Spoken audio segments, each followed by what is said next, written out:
Welcome to all of you from all over the world to our two-day online conference and concert of the International Schiller Institute.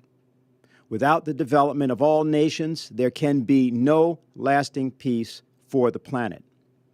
We begin today, as the Schiller Institute conferences usually do, with a musical selection. This is, however, an historic performance by the late William Warfield, one of the greatest singers of the 20th century. Mr. Warfield was a board member of the Schiller Institute. And at a Schiller event at the end of his career, Mr. Warfield sings Old Man River. As the lyrics were changed by his good friend, the larger-than-life actor, singer, athlete, lawyer, and organizer, Paul Robeson.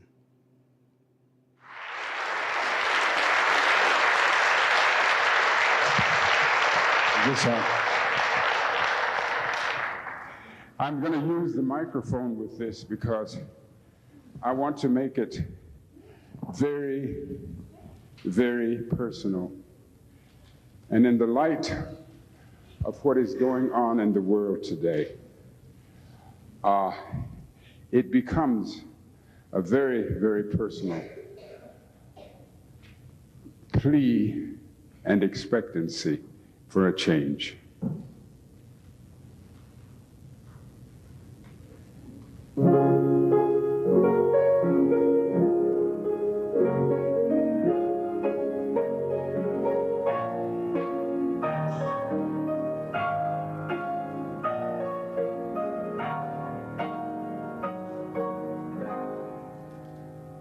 There's an old man called the Mississippi.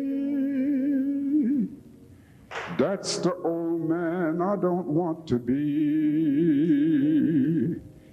What does he care if the world's got troubles?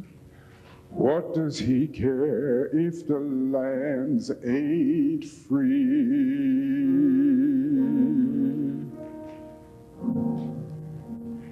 Old Man River, that old man River, he must know something, but don't say nothing.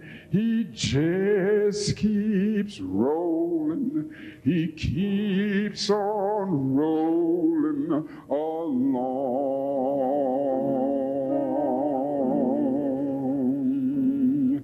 He don't plant taters. He don't plant cotton. And them that plants them is soon forgotten. But old man River, he just keeps rolling along.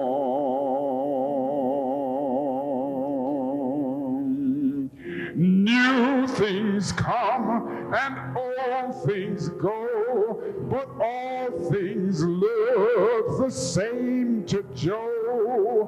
Wars go on and some folks die.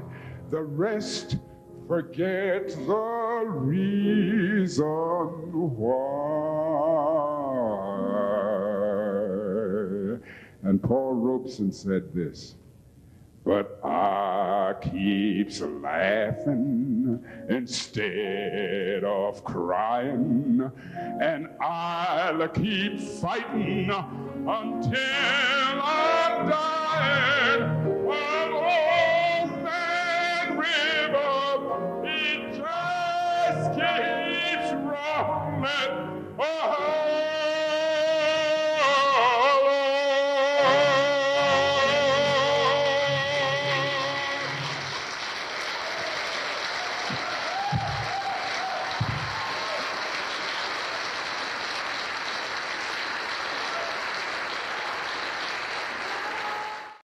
If you've just joined us, we want to welcome you to our two-day online conference and concert of the International Schiller Institute.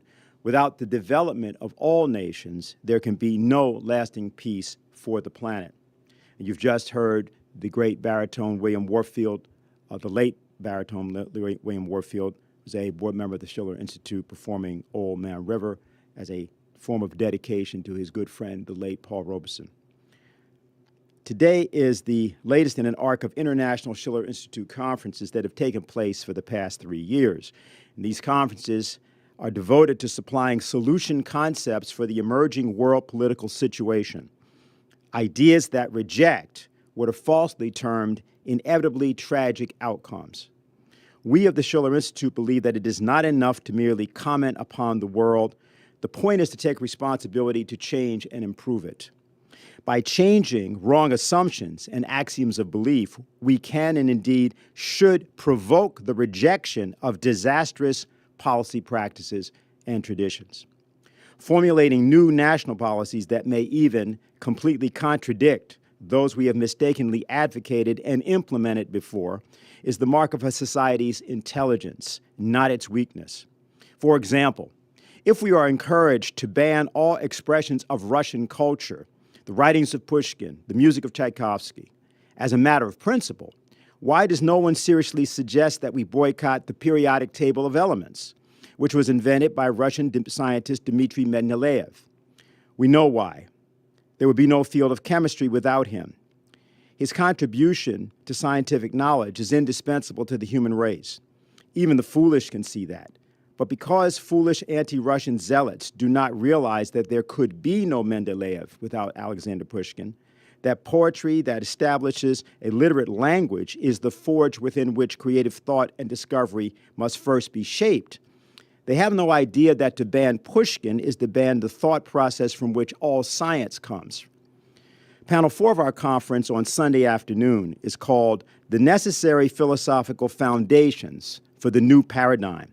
And though this morning's panel is called The Growing Danger of World War III, underlines the necessity for a new security architecture, the two topics are actually identical. Why?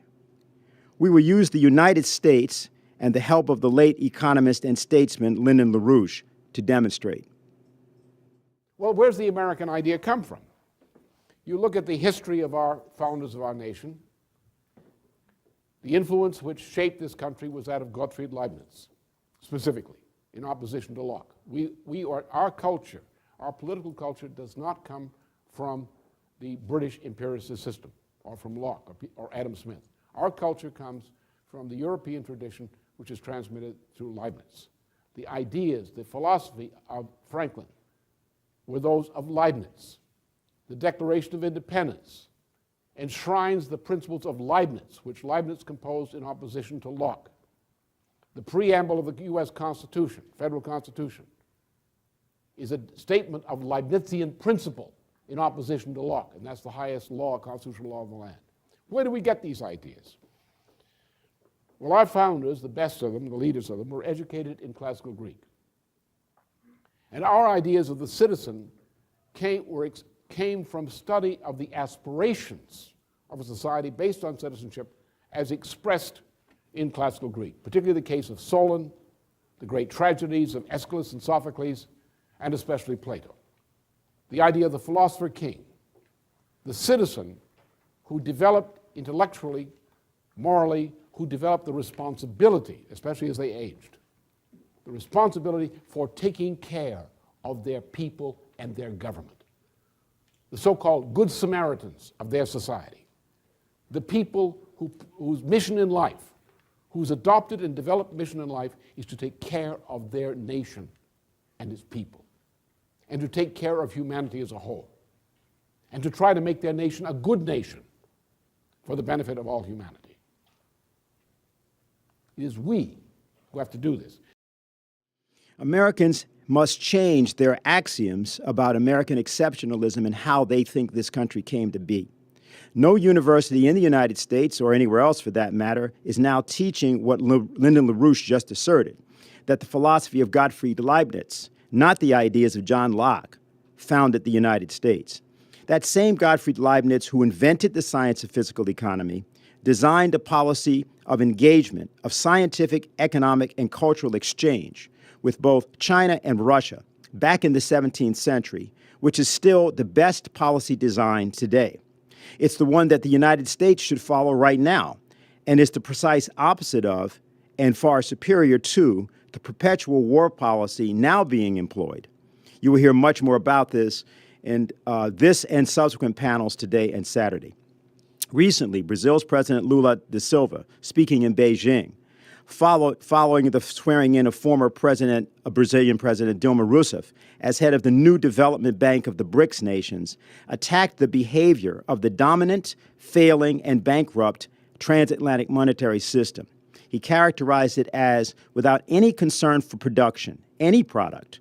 Everything was sales of paper, exchanging paper without producing anything. And now we are seeing banks, once in a while, beginning to go bankrupt again. Lyndon LaRouche challenged the underlying assumptions of that transatlantic system and most people that participate in it, that economics was based on money. The great fakery which affects people when you mention the word economics is money. They try to explain a system of money which is a sound system, they argue, for running an economy. And as I said, a system of money is insane intrinsically because it's only paper, it's arbitrary, it has no physical content. Did you ever see money plow a field? Did you ever see a coin talking? If you did, you should talk to about that. All right, so therefore, money has no intrinsic value, nor does gold have an intrinsic value as a currency. These things have determined values by the processes in which they function. Money is merely a medium of exchange. It is necessary because society is composed of tightly integrated and complex social relations. And therefore, in order to process the exchange of goods and other things, you need money as a measure of the social political process of exchange. Money properly is created only by a government, not by anybody else. One of the great evils we have to contend with is money being created by private interests who then sell money on the market for a price, such as central banking systems or private family-style merchant banks, which create currency and demand a monopoly among themselves, among the bankers, of a control over a currency. This is where the problem arises. Because then when this group gets control over the value of money, the power to determine its value by interest rates, yields, and so forth, then man becomes a victim of paper. And evil takes over.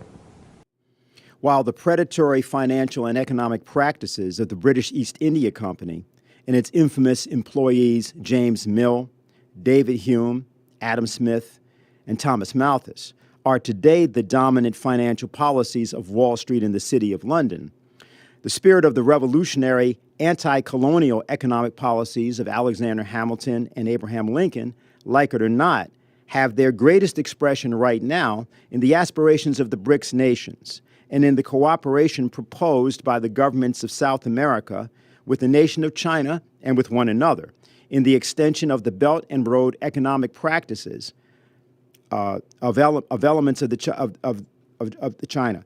Great ideas are the province of all of humanity, whatever their origin.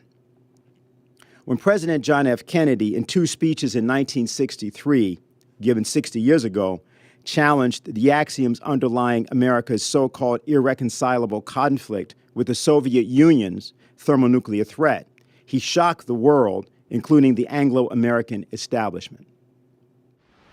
Finally, in a field where the United States and the Soviet Union have a special capacity, in the field of space, there is room for new cooperation, for further joint efforts in the regulation and exploration of space. I include among these possibilities a joint expedition to the moon. Space offers no problems of sovereignty.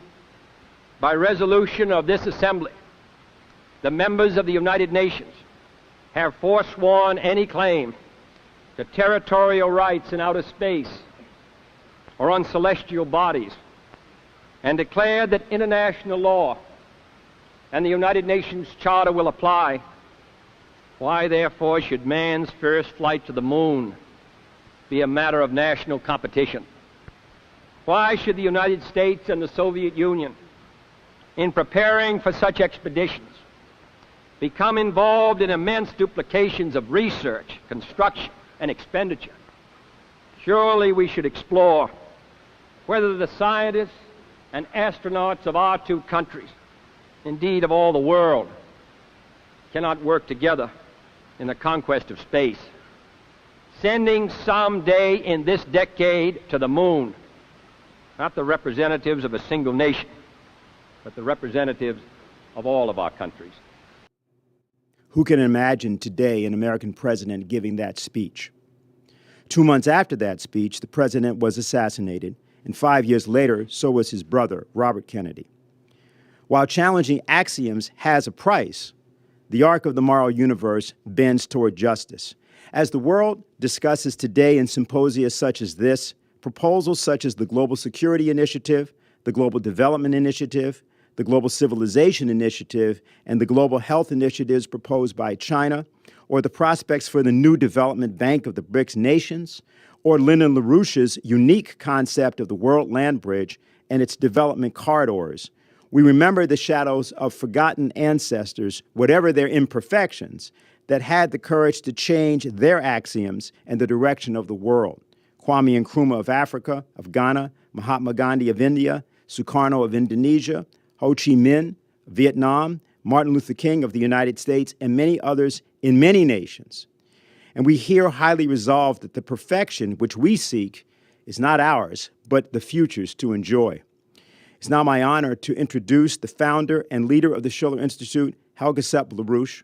Her keynote speech is titled, Great Prospects for the Development of the Global Majority. Good morning, Helga. Hello, dear friends of the Schiller Institute around the world, wherever you may be. We are gathering here via internet, united by the sincere commitment to develop and present options how humanity can overcome the present existential dangers which lie in the presently escalating geopolitical confrontation between the West and Russia and China in particular, which could, in the worst case and very short term, lead to a global nuclear war, and therefore the annihilation of the entire human species and life on Earth in a following nuclear winter. But while that danger is very acute, there is at the same time reason to be extremely joyful and optimistic that we are experiencing the birth of a new era in the history of mankind, an epochal change whereby the remnants of the old colonial order, in which several billion human beings were condemned to suffer poverty, hunger, and underdevelopment, are being replaced by a new world economic order, which in the coming years will create conditions whereby every newborn child will have the chance to fully develop his or her potential to become a creative person and contribute to the further advancement of humanity. So we are privileged to live in one of the most exciting moments in history. Let me start with a truly breaking development. Brazilian President Lula da Silva announced on Thursday in Shanghai at the investiture ceremony of former President Dilma Rousseff as head of the new development bank that now this bank of the BRICS will fulfill its original mission to provide substantial credit to the countries of the global south, free of the shackles of conditionalities imposed by traditional institutions on emerging economies, the IMF. Given the size of the populations and the weight of the economies of the BRICS Plus, this bank with a global reach would meet all the conditions to become the great bank of the global south. As to the goal of the new development bank, he said, "It is intolerable that on a planet that produces enough food to meet the needs of all of humanity, hundreds of millions of men, women, and children have nothing to eat. It is inadmissible that the irresponsibility and greed of a small minority endanger the survival of the planet and of all of humanity. That was exactly the motivation behind the proposal for the International Development Bank my late husband, Lyndon LaRouche, made in 1975 after he came back from some celebrations of the Ba'ath Party in Iraq, where he had met many leaders of the developing sector. Members of the LaRouche organization organized in all countries of the non-aligned movement for 1 full year for this IDB, and its concept was practically adopted in 1976 in their final resolution, which demanded a just new world economic order at their conference in Colombo, Sri Lanka. But at that time, the global oligarchy proceeded to destabilize all the leaders of the non-aligned movement, Mrs. Gandhi, Mrs. Bandaranaike, Ali Bhutto, and many others. It took many struggles and 48 years for this concept of an international development bank to be implemented by a combination of countries powerful enough to defend it against those financial institutions who regard any such effort as a systemic rival, which has to be contained or smashed. There is right now an epochal change taking place where the historical period, which lasted approximately 600 years, when the first forms of sovereign nation states, which broke with the up to then existing tradition that the state was only existing to protect the privileges of the oligarchic elite, devoted for the first time to the common good, began to emerge in Europe. With the friends of Louis XI and the writings of Nicolaus of Cues, who formulated for the first time the concept of the representative system of government, became influential. The various empires, which was the only form of rule until the 15th century, which existed uninterruptedly from ancient times, the Empire of Mesopotamia, Persia, Roman, Byzantium, Osman, Venetian, Anglo-Dutch, British empires, just to name a few, always would protect only the interest of the nobility and their hangers onto power, while trying to keep the majority of the populations as slaves or as backward as possible in order to rule over them more easily.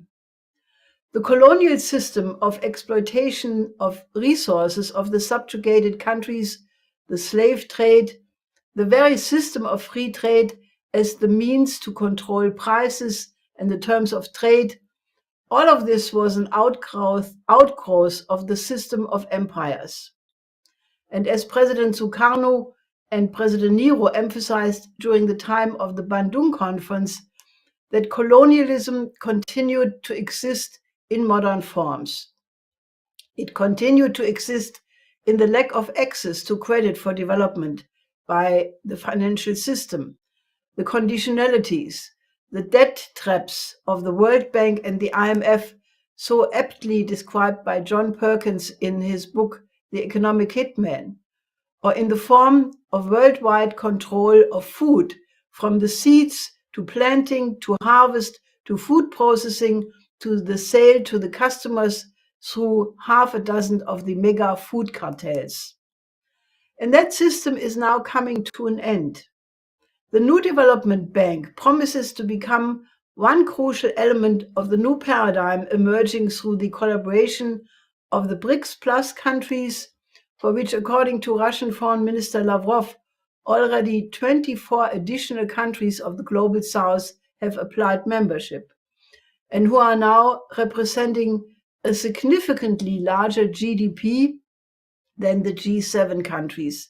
And for sure, they represent the vast majority of the world population. Another aspect of the new system is the new international currency based not on monetary values, but on gold and other commodities, which is being created by a combination of countries of the global south. That new currency is being created as an act of self-defense against a whole combination of measures by the up to now leading financial institutions. The reckless money creation of trillions of dollars, euro, pound, and yen, the so-called quantitative easing after the systemic collapse of 2008, the weaponization of the dollar through the confiscation of foreign assets of Russia, Afghanistan, and others. The brutal sanctions against so many countries aiming to induce regime change by starving the populations of the targeted countries to death and trying to get them to rise up. And again, also, the new currency reflects the ideas of Lyndon LaRouche, which he laid out in a famous article dated July 18, 2000, on a basket of hard commodities, trade without currency. Also in another country, not belonging to the global south, but also being affected by the same money system of profit maximization for the few, resistance is emerging against the devastating consequences of the ongoing collapse of the transatlantic financial system, namely Switzerland. After the near collapse of Credit Suisse, failed bailout attempts with 50 billion francs, and then the forced takeover through the Union Bank of Switzerland, Switzerland sits now on the volcano of a monster too big to fail bank, a bloated UBS, which could potentially smash the entire Swiss economy and whose counterparty derivative exposure is a ticking time bomb for the entire system. So a significant fight to introduce a banking separation legislation in the so-called Council of State has erupted, since much of the Swiss population has still an identity as citizens of a sovereign state. So why then is the West not happy about the emergence of the new system, which could be the lifeboat for everybody? If one listens to the mainstream media in Germany, for example, or the US administration, the big controversy of our time is the battle between the democracies, which are naturally good, and the autocracies, which are obviously bad. For them, Russia is naturally paranoid to assume that in the meanwhile, 6 NATO expansions to the east by not 1 inch, but 1,000 kilometers up to the more than 1,300 kilometers of its borders could be a threat. Since neither the US, with its military budget of over $800 billion, which is more than the next 9 countries combined, nor NATO could ever harm a fly. In such a coverage, they portray an amazing degree of amnesia concerning the various interventionist wars in Southwest Asia, causing millions of casualties. And for sure, they don't want to expect the average citizen to look more deeply into the implication of the official US military doctrine, which allows for a preemptive nuclear strike, the nonchalant attitude in which countries of Europe become the battlefield of a hypothetical limited nuclear war. Or consider why Daniel Ellsberg recently reminded of the plans of John Foster Dulles to use nuclear weapons in the case of a military conflict around Taiwan in 1958, where he referred to a study of the Rand Corporation with the title "The Crisis in the Taiwan Strait, a Documented History," to then appeal to today's whistleblowers to report about debates in the Pentagon about the use of nuclear weapons in China. China, about which most people know almost nothing, according to think tanks and media, just has recently become more aggressive and wants to take over the world through investments. The public discourse in the West is no longer about historical truth, which can be unearthed through investigation and Socratic dialogue. It is about control of the narrative, which then becomes a belief structure. A very noteworthy recent example. When Rolf Mützenich, leader of the SPD group in the Bundestag, recently supported President Macron's demand that the Europeans had to defend their own interest and not get drawn into the conflict between the US and China over Taiwan as a US vessel, leading SPD member Michael Roth countered, "I do not see any blind allegiance in Europe. Instead, I see in Washington the highest degree of sense of responsibility for peace and stability in Europe." It is not clear, however, if he referred here to the potentially last moments of peace following the US pressure on Germany to send ever more heavy weapons to Ukraine before the whole situation escalates to global war, or if he meant the stability in Europe after the entire European political class kept their mouths shut after Seymour Hersh's credible analysis about who had blown up the Nord Stream pipelines. Forgotten, obviously, the harsh rebuke by Helmut Schmidt against the unilateralism of the Bush administration, where he wrote in Die Zeit, "Europe does not need a legal guardian," denouncing the influence of Robert Kagan, Richard Perle, Zbigniew Brzezinski, and Paul Wolfowitz. It is unclear if the apologists of the good democracies are simply good pupils of former CIA head Pompeo, who advocated publicly that they had entire training courses teaching how to lie, cheat, and steal, or if they had indoctrinated themselves for so long that they now believe their own propaganda. Any serious student of contemporary history will discover that at the core of the present conflict between the West and Russia, China and the global South is the so-called Wolfowitz doctrine of the Project for a New American Century, PNAC, which claims the right of the United States to uphold an unipolar world based on the Anglo-American special relationship, in which no nation or group of nations would ever be allowed to bypass the US in terms of political, economic, or military power. That has been the belief structure before, by all those Anglophile presidents and strategies who were fundamentally convinced that the ultimate partition of China had to occur to preserve the Aryan stock, as Churchill had put it in an interview from 1902, or that Russia had to be defeated, weakened, split up into 10 entities, as was stated recently by members of Western governments. It has also been consistently the belief structure behind Kissinger's infamous NSM 200 paper, which essentially stated that the raw materials of countries of the global South belong to the strategic interest of the United States. It has been behind Madeleine Albright's formulation that the death of 500,000 Iraqi children was worth it, of Obama's insistence that Africans should not have a house and a car, or the planet would boil over. The vast majority of countries of the world can see that the pretense of the rules-based order as being the protagonists of the good who live in a garden while all the others somehow vegetate in the jungle is crumbling. Under these circumstances, a decoupling not only from China, but from the emerging new economic system would not only mean the demise of the West into chaos, it would in all likelihood mean the escalation into nuclear war. We must therefore succeed by all means to convince a significant segment of the people of the United States and European nations to reflect about the significance of the historic change in which we are now in the middle of right now.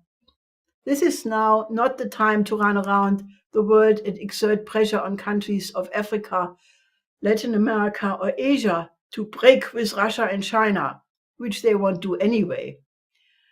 If we can mobilize these segments of people in Europe and the United States in time to recognize that it is in our best interest to cooperate with the BRICS Plus, the SCO, ASEAN, the African Union, and other organizations of the global majority, then the human species will enter a new glorious era where we can finally concentrate us on the great tasks of humanity, on creating peace through development, overcoming poverty for every person on the planet, on providing universal education to every newborn child, on creating energy and raw material security through scientific breakthroughs by cooperating in international space science and travel, by realizing that we are the creative species in the universe.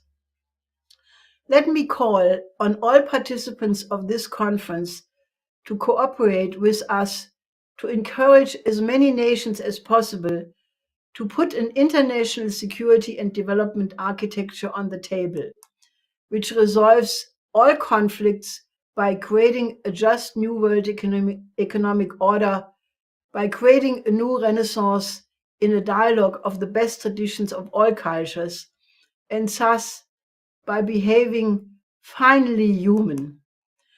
And let me express a big thank you and the applause of all good people on the planet to my late husband, Lyndon LaRouche, for what he has contributed to the current chances of humanity. Thank you. Thank you, Helga. And if you've just joined us, welcome to today's Schiller Institute International Conference. Without the development of all nations, there can be no lasting peace on the planet. You've just heard Helga Zepp LaRouche, founder and head of the International Schiller Institute, who spoke on the topic, Great Prospects for the Development of the Global Majority. Our next presenter is Kani Rahakundini Bakri of Indonesia, lecturer and strategic analyst. The topic, Quadruple Foundations Toward Building the World Anew. So my presentation today is about the New World Order and the quadruple foundations, which is I'm taking the position of the momentum of the joint development towards the realizations of the real balance of the power on global economic and the security. So why I said this, because I think this is exactly the right time for the 6.3 billion people who live outside the West. 60% feel positively towards Russia in the Russia-Ukraine war, and 70% feel positively towards China, even though there's Taiwan issue is coming lately. And the 66% actually feel positive about Russia. If we pick the breakdown, is 75% is in Southeast Asia, 68% in Francophone Africa, and 62% in Southeast Asia. And public opinion on Russia remains positive in Indonesia, in my country, and then in Saudi Arabia, Malaysia, India, Pakistan, and Vietnam. And this is actually the University of Cambridge that actually having this survey regarding this issue. And actually there's 5 reasons why this thing happened. First, that the global South does not believe that the West understand or empathize with their problems. The second thing is history matters. So who stood and where they stood during the colonialism and after the independence.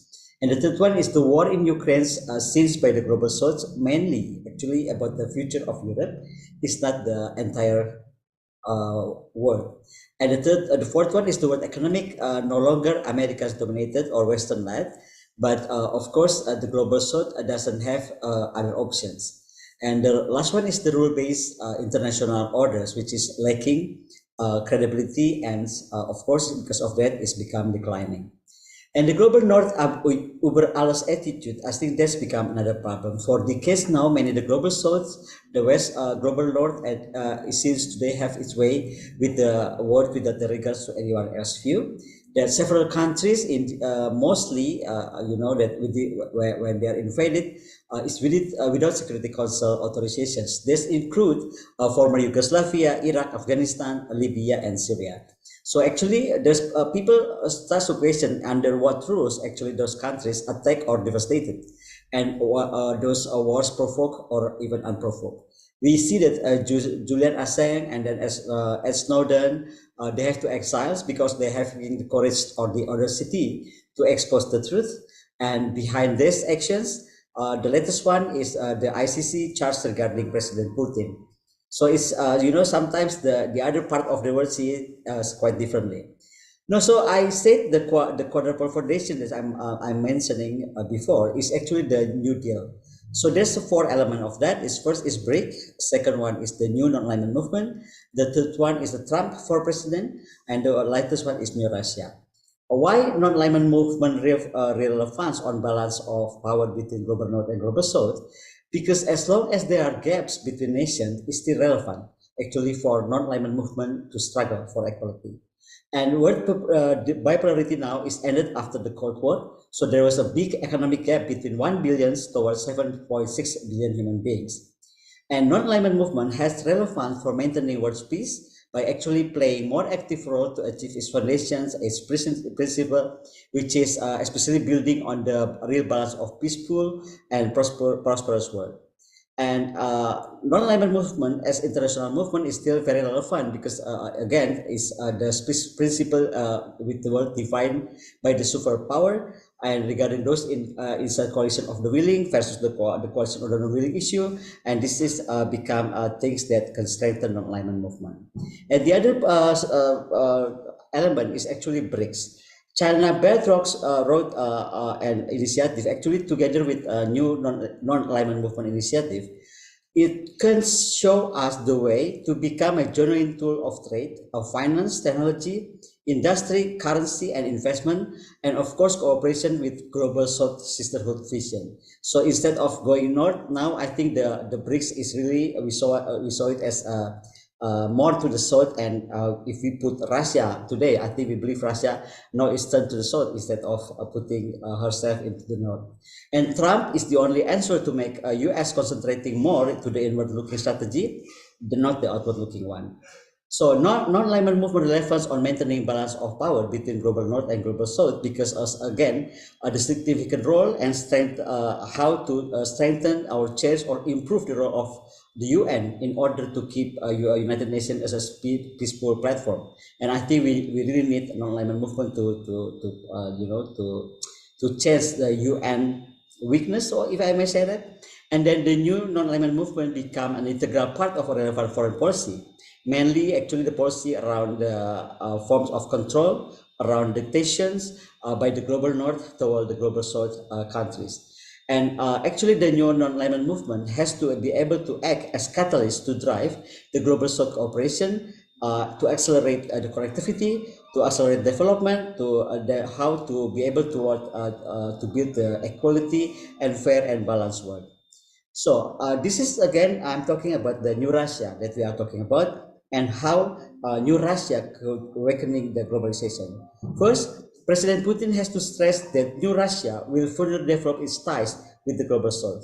And through the Global Development Initiative, the global security on the military operation other than war issue is really important.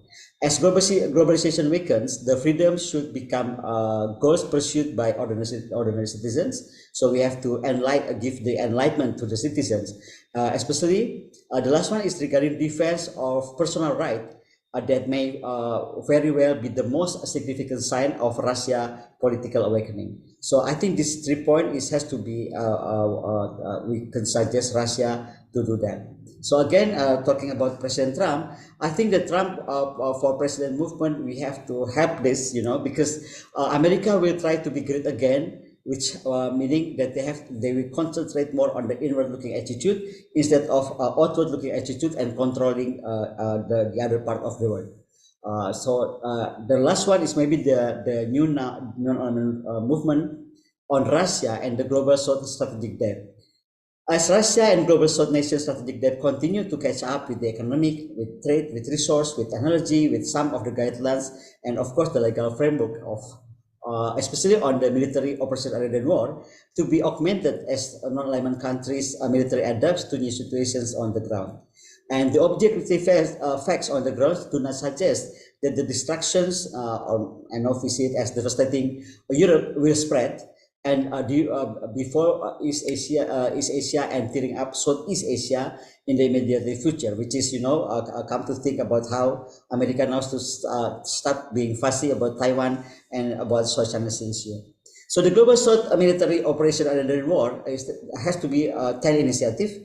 We have to help them to create how to build the initiative on sovereignty, territorial integrity, counter state terrorism, stability maintenance, safety and security operations, humanitarian assistance, environment security assistance, disaster relief, the Global South rescue and relief, so more to the Global South, it's not international, and then the Global South peacekeeping operations. Again, this one as well, more to the Global South instead of international. So the Global South military operation other than war has to be having some kind of joint doctrine that outline will indeed determine how the new Russia, China, and the new non-alignment movement countries, either military and Coast Guard activities, are operationalized in mission designated to safeguard the Global South nations. So to claim the sovereignty and territorial integrity. Along with dispute and land borders in the maritime and airspace domain, and we have to design the new Russia, China, and new NAM or new non-alignment movement joint doctrine for military operation other than war. I think that is my point that I can share to in this opportunity, and so I'm waiting for the discussion about this. Thank you. Thank you. If you've just joined us, welcome to today's Schiller Institute International Conference. Without the development of all nations, there can be no lasting peace for the planet. You've just heard Kani Rahakundini Bakari of Indonesia, lecturer and strategic analyst. Our next presenter is Professor Wen Yi of China, a macroeconomist and former senior researcher at the Federal Reserve Bank of the United States. His topic, the secret of the Chinese economic success. Welcome. Thank you very much for inviting me to this wonderful conference. First of all, I think I was called upon by very short notice, so I do not have PPT to share with you. But I would like to say something with respect to the essence or the secret of China's rapid development. Because I think this China's experience is very important to be shared with other developing nations. And but so far, unfortunately, all the conventional Western-style economic theory has not been able to provide any coherent explanation for the rapid rise of China, and also not able to provide a good explanation for the original British Industrial Revolution. I think the two phenomena are intrinsically related. If we cannot explain China's economic development, then there's no hope we could also explain Industrial Revolution, which happened about 250 years ago in the UK. And vice versa. There's no good theory to explain the Industrial Revolution, and that's why people still could not understand the development of China very well. So here I'm going to be offering something which is quite different from the conventional economic theory. First of all, let me mention, three sort of superficial difference in terms of the China model and the Western capitalistic kind of development model. After that, I'm going to try to get into some more fundamental logic behind that. First of all, if you compare the rise of China or the development of China with, the development of Europe or the West, this big difference, of course, is a scale. So far, after almost 250 years of Industrial Revolution, started by the UK, we only have about less than 15% of the global population living in industrialized society, and leaving more than 85% of the global population still unindustrialized. That's a very unfortunate situation. And if China could manage to finish its industrialization process, that alone would add another 20% of the global population into, this group of industrialized, of people living in industrialized society. So that's the first. Secondly, the industrialization process in China, despite many struggles, has been very rapid, very fast. So if we count the Deng Xiaoping's economic reform as the starting point, and actually, to be more reasonable, we should start with the establishment of People's Republic of China. So that's still a mere 70 years. And yet it took the Western powers several hundred years to develop and eventually led to industrialization. Even after the UK kick-started industrial revolution, it still took the West 250 years to finish that phase. So in terms of speed, this is also very dramatic. And lastly, and not the least, the Chinese way of industrialization is very different from the Western way of industrialization. It's very peaceful, and it's so far. And we know the Western way of industrialization has been very painful and is full of wars. That's why we call the Western capitalism war capitalism. So those are three, we can say superficial features.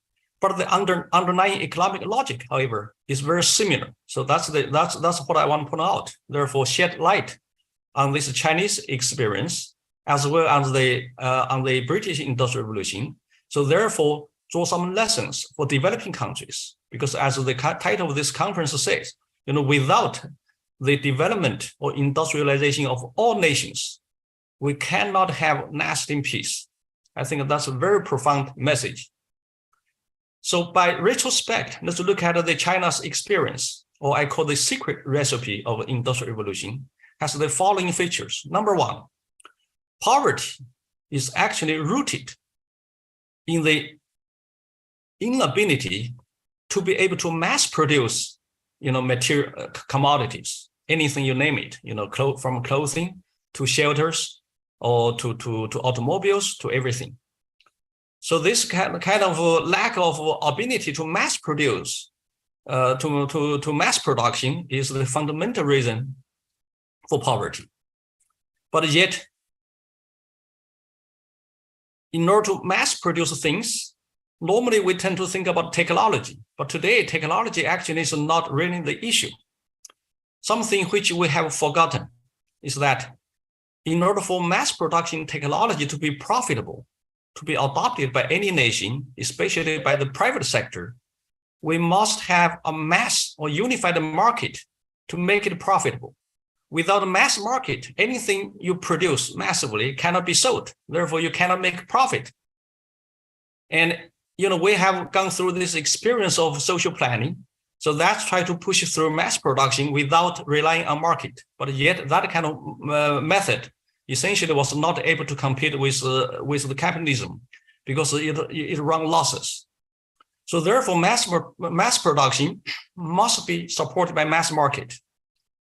Okay, so this in this regard, we have not gone beyond the traditional economic theory because Adam Smith himself pointed out that industrialization or division of labor is limited by the size of the market.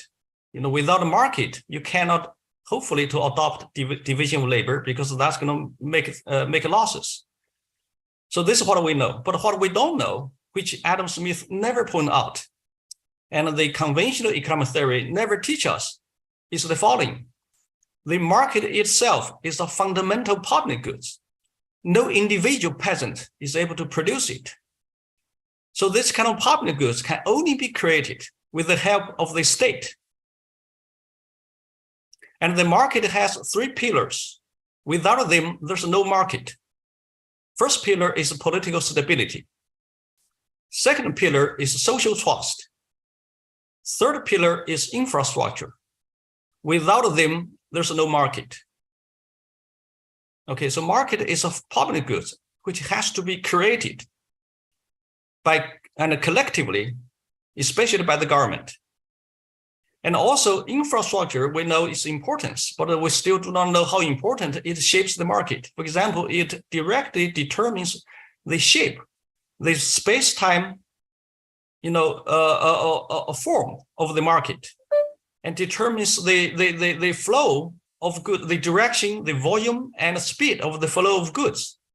Yet infrastructure itself, we know, is public goods, and it's one of the pillars to support the market.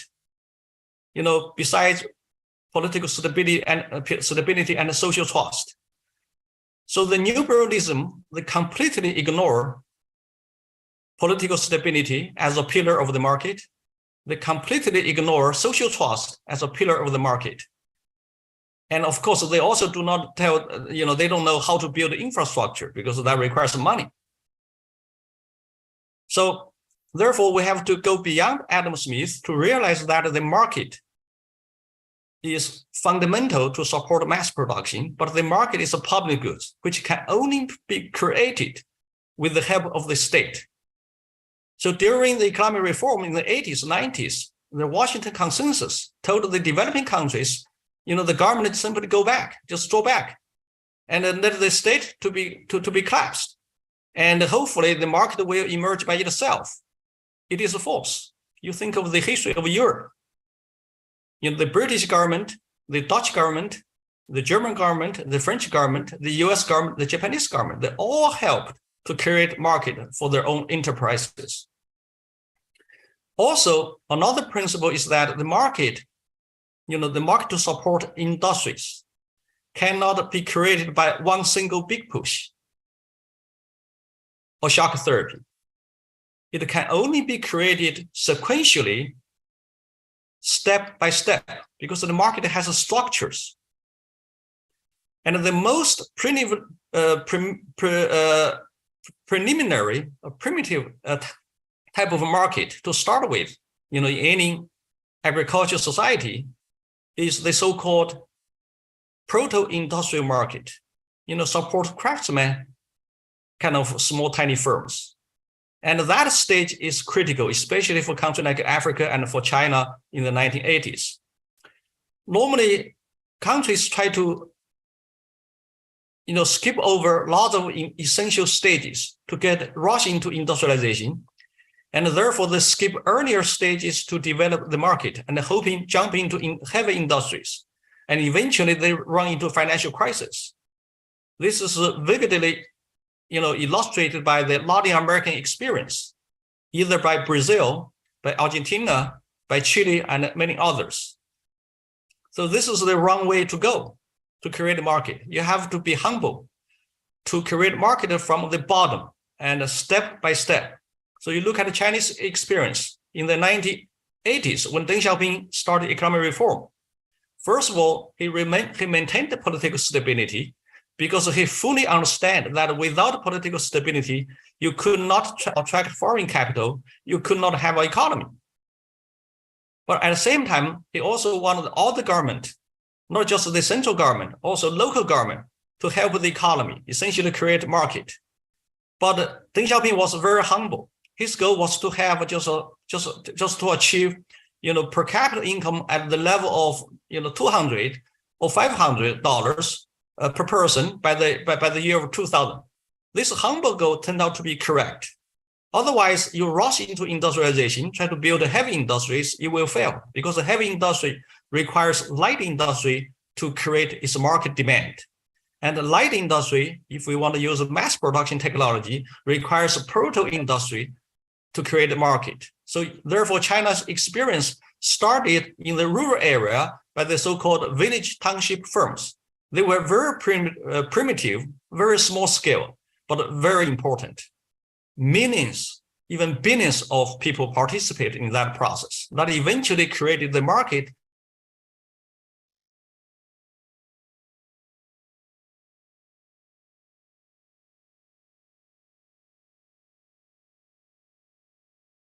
I think we've lost his connection. We're going to try to recreate that connection. If you just joined us, we wanted to welcome you to our conference, which is called Without the Development of All Nations, There Can Be No Lasting Peace for the Planet. And we are listening to Professor Wen Yi of China, former senior researcher at the Federal Reserve Bank of the United States. We're going to see if we can reconnect him. And again, if you've just joined us, we have him back? Very good. Okay, we just lost your connection. Please continue.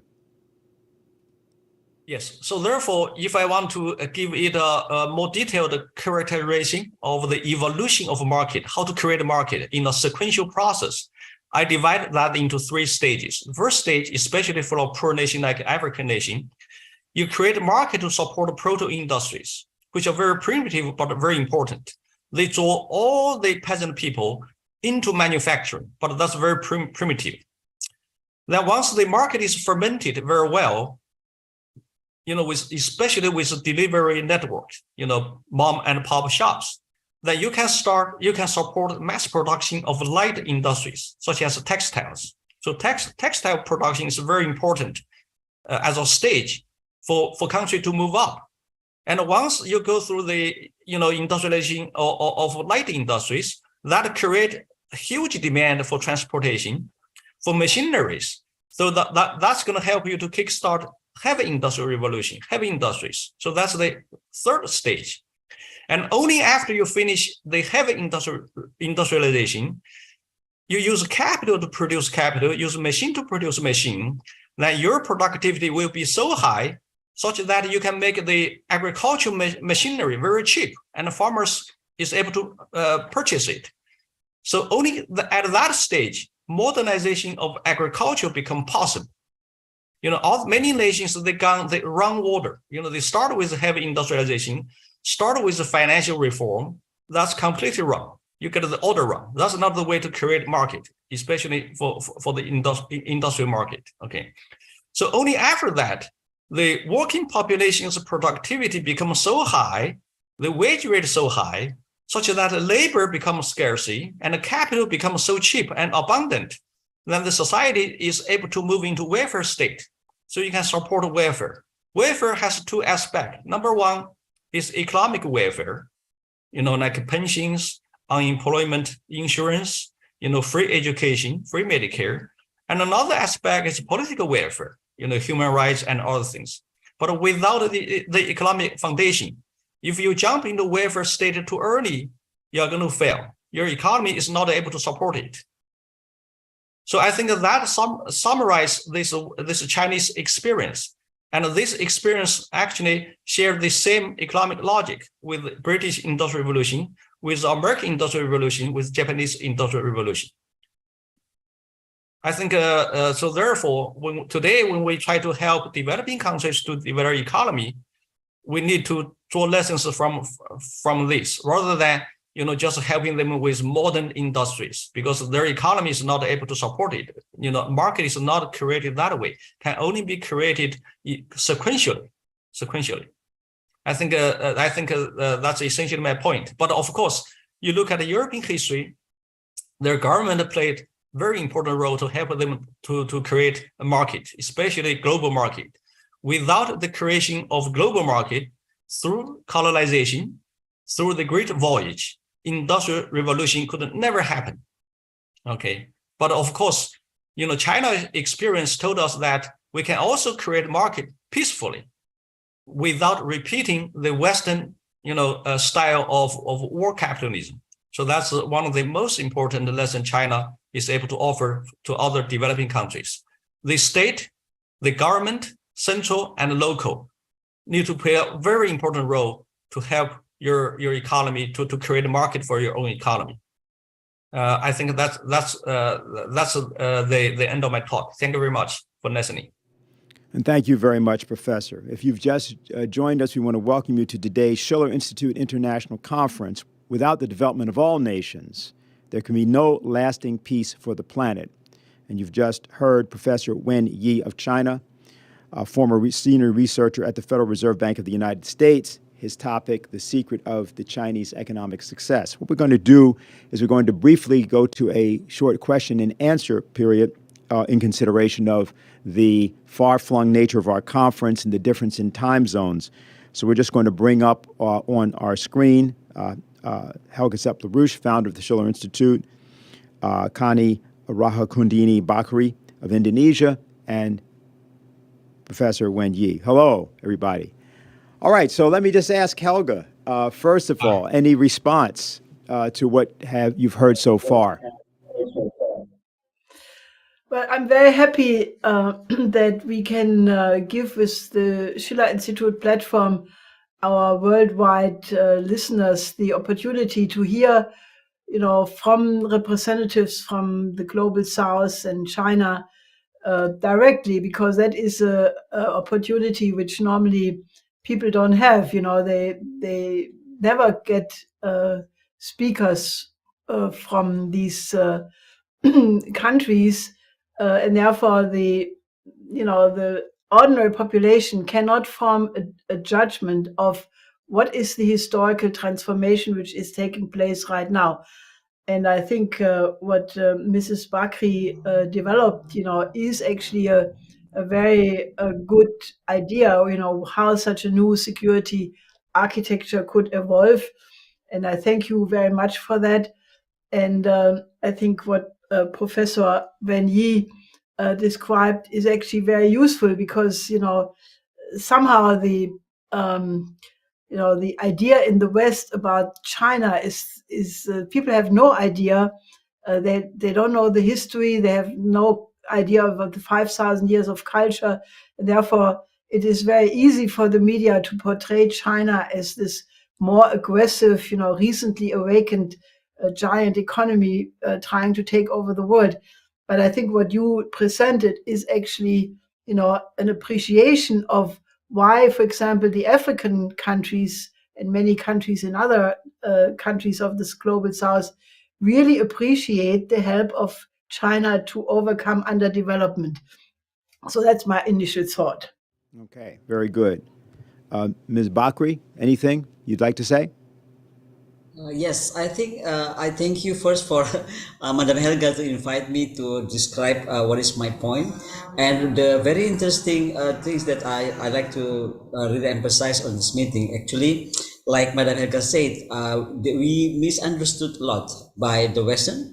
For example, like the Chinese positions, and of course the Russian position as well. And I think as Indonesia, as the one of the founder of the non-alignment movement, I think this is the right time actually to the world to see what the new concept of non-alignment movement can balance the global south and global north positions.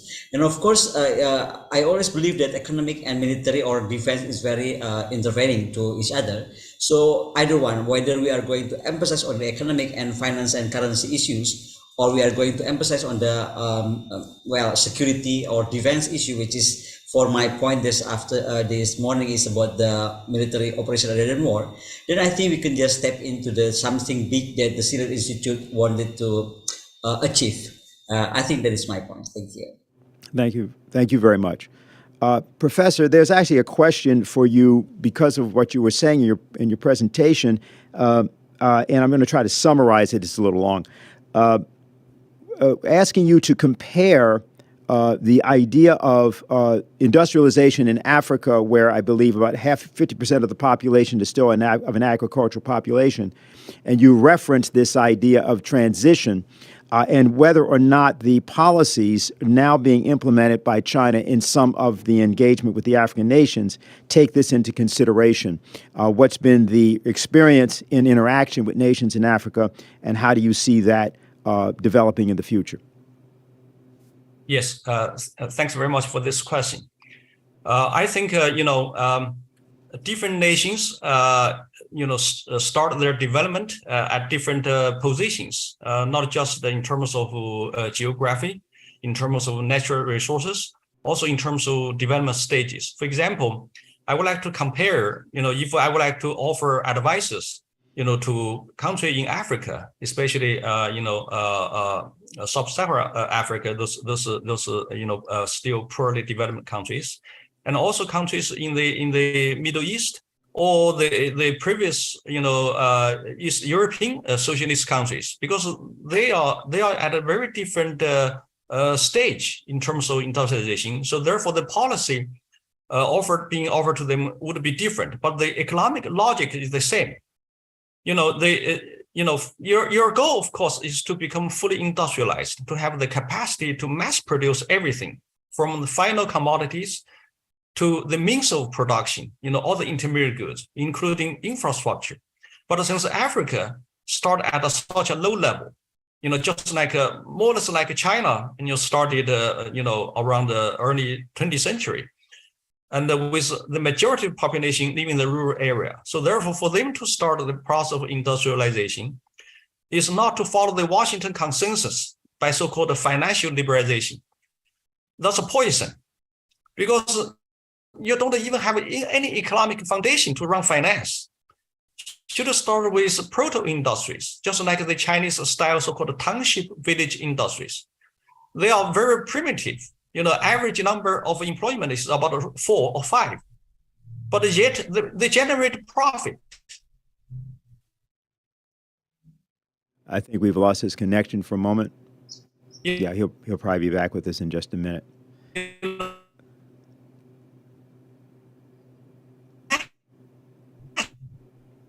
We're just going to. Okay, how? Is he back? So we lost your connection just for a few seconds. So if you could pick up your point. Okay, so I'm sorry. So are you here? Are you yes, able to yes, hear we are now? able to hear you.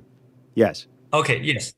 So therefore, for countries like Africa, starting humble is very important. Do not be too ambitious. If you first of all, welcome, our automobile airplane company to your country to set up an assembly line, that would be a mistake, because your economic foundation is not able to support it, right? So most important natural resources in your country is not mineral, it's labor. And you have abundance of labor, but those labor need to be all brought into manufacturing. But the first stage of manufacturing is humble, it's very low level, but that's fine. That's going to create the market for the next stage. So therefore, do not underestimate the importance of that process. That's precisely happened in the 80s of China, because right after the establishment of People's Republic of China, during Mao's time, China was so ambitious. They said that we have been falling behind the Western powers for 200 years after the Opium War. We should rush into industrialization, build lots of heavy industries. Of course, some type of heavy industry is necessary, for example, national defense. But the majority of industries cannot be heavy industry. You are not able to support it. You can only support a heavy industry with a big market which demand manufacturing, demand machinery. And the heavy industries produce steel, produce machines. Who's going to demand that? International market, you're not competitive. You have to rely on your global market. But the global market demand for machinery comes from light industry. Yet you do not even have a light industry. So you have to start with light industry. But in order to support light industry, you have to do all the farmers, peasants, uneducated into manufacturing. So therefore, you have to move one step earlier into proto-industries. Okay, you look at the British history, US history, in the early stage, they went through all those processes. Then eventually, the demand for transportation became so huge, and the profitability was good enough, you rush into highways. Okay, for example, if China start to build high-speed trains in the 80s, China would have gone to bankrupt, because your economy was not there to support it. Even you were giving the technology for free. Okay, so therefore the market foundation is important, and the market can only be created sequentially, stage by stage. You cannot try to bypass many stages, just like learning mathematics. Let me give you one more example. Human beings, different civilizations have all contributed to the knowledge of mathematics, from algebra, from arithmetic, all the way to calculus, okay? But today, even our high school kids can learn calculus, but still, a young baby, even he's as smart as Newton, you cannot hope him to jump into calculus right away. He still has to go through the 1,000-year of evolutionary process of human race by learning mathematics, by counting their fingers, using fingers to learn the number system, and eventually learn addition, subtraction, then learn multiplication, and eventually move into calculus. And also in a school, if you put a baby, even as smart as Newton, in a forest, he was still not able to achieve that. So you have to go through this schooling, repetitive training, that he can learn all the mathematics. High school level, he can learn calculus. So later common countries, African countries today, if you want to industrialize, you have to repeat the essential steps which has been gone through by the British and by Japanese and by Chinese. So you cannot just skip many process, essential process. You do that, you run into trouble. So that's essentially the message. I'm sorry, it took me too long to finish this. Yes. That's fine, Professor. That we'll go with that. Actually, I have a question both for Mrs. Bakri and also for you, Helga. But just ask, do you have any response to what the professor just said, or should I go to the questions? Let's go right to the questions. Okay, fine. Mrs. Bakri, the questioner here asks, you are from Indonesia, which is a country that we know was important for the Bandung movement of non-aligned nations in 1955 and played an important role as a whole in the development of what now emerges in the world as this new possible paradigm. Could you say something about the experience of your nation in its struggle to allow for such a paradigm to come into fruition today, and what is the relationship of Indonesia to the process of the BRICS and the Belt and Road Initiative? Okay, for Indonesia, for involvement in the BRICS, actually we are a bit late, or a bit, maybe for that position of non-alignment movement, we think too much sometimes. But again, me as a part of the, what so-called the people that can influence, or academicians who can influence people, and I believe that Indonesia should join BRICS soon. Because again, I talked a lot with Madam Helga, I talked a lot with a lot of non-alignment movement academicians. We really emphasize on how to balance the world, and whatever it is, even some people make a joke about the non-alignment position, but as I described before, as long as the struggle for equality between nations is happening still in the moment, then we still need the concept of non-alignment movement, which is the result of President Sukarno in Bandung Spirit. And his speech on the United Nations to build the world anew is actually going to be announced as the UNESCO Memory of the World on next June. So I think people really trust Indonesia with this position. You know, for the G20 meeting, for example, is actually very good example how we push to be, to act beyond the economic meetings for the G20, but more to political. If you remember that time that these NATO's countries and the United States pushed us to invite Zelensky into the meeting, something like that. So again, I believe that Indonesia should strengthen the position on non-alignment movement, and I call it the new non-alignment movement positions. We have to be close to the BRICS dreams, and joining the BRICS steps. And the most important thing is, like Professor said from the Chinese, I think a lot of Western misunderstood about our region. The latest things that US did to Taiwan, I mean, to start to disturb Taiwan, I think is going to create something imbalance in this region. And therefore, I remember what I just described just now. Actually, between the new Russia, the BRICS, the new non-alignment movement, and how to make the President Trump to be president in the United States is very related to each other. Because what? I think the most biggest homework to the United States, that United States sometimes taking outward-looking positions on the policy too much, instead of going to inward-looking positions. So I think this is very interconnecting between each other, and I hope we can stop this, because I think, again, non-alignment movement has to balance every single aspect that now make the world is very imbalanced. Thank you. Helga, there's a question from Zambia. Please give your judgment as to whether or not African countries who choose to line up in the direction of the new currency option led by China and Russia can expect to have less backlash in comparison to past decades from the Western powers. Kamala Harris, Blinken, and others have a different agenda for Africa, and the new paradigm doesn't appear to be it. I was actually saying this in my initial remarks that, Western politicians should really stop running around to the countries and continents of the global south, telling them that they should not deal with Russia, not deal with China.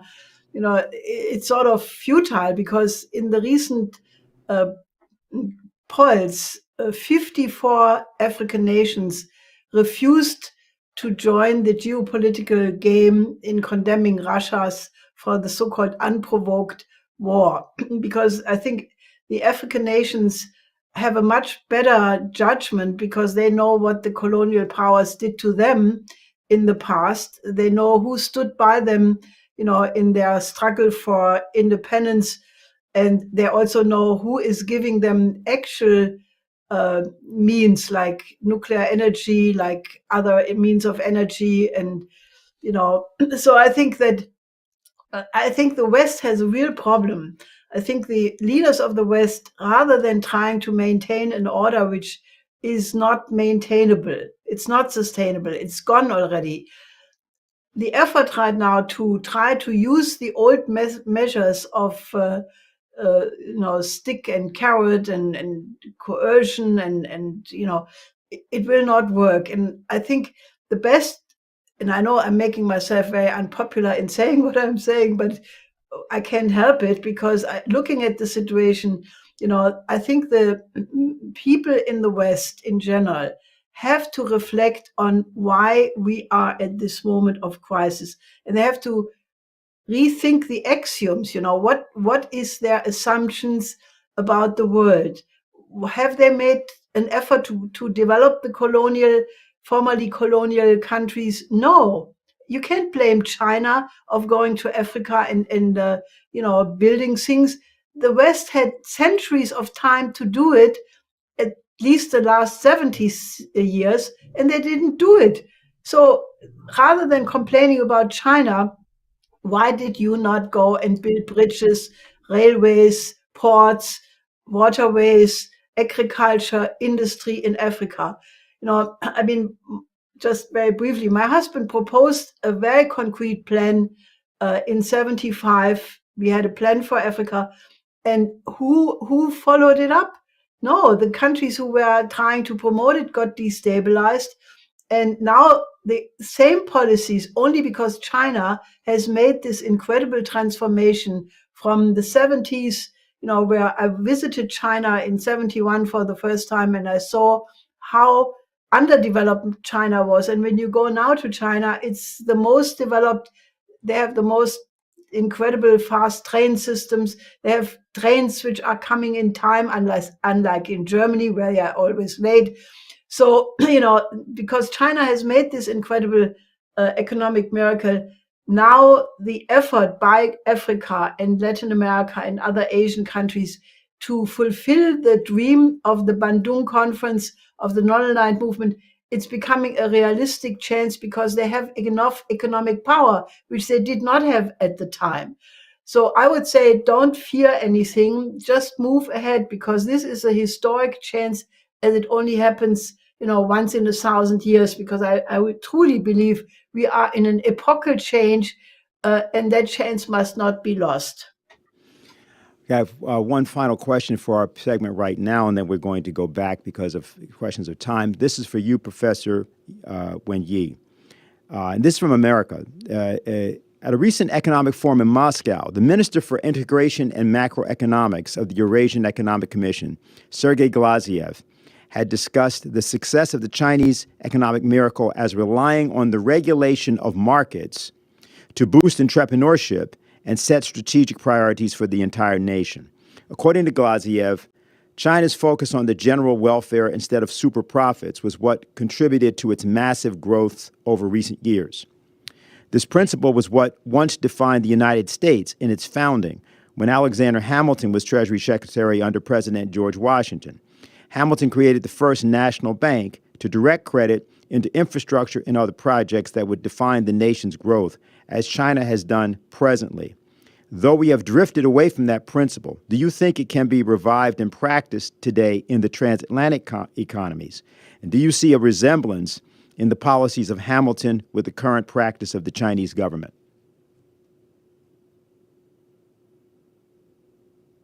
I'm sorry, I think I lost connection. Is that a question to me? No. Yes, it was for you. Did you hear the question at all, or?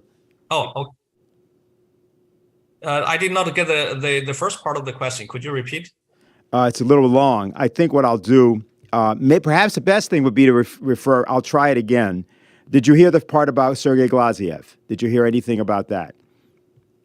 Okay, No, I'll just try no. to do it.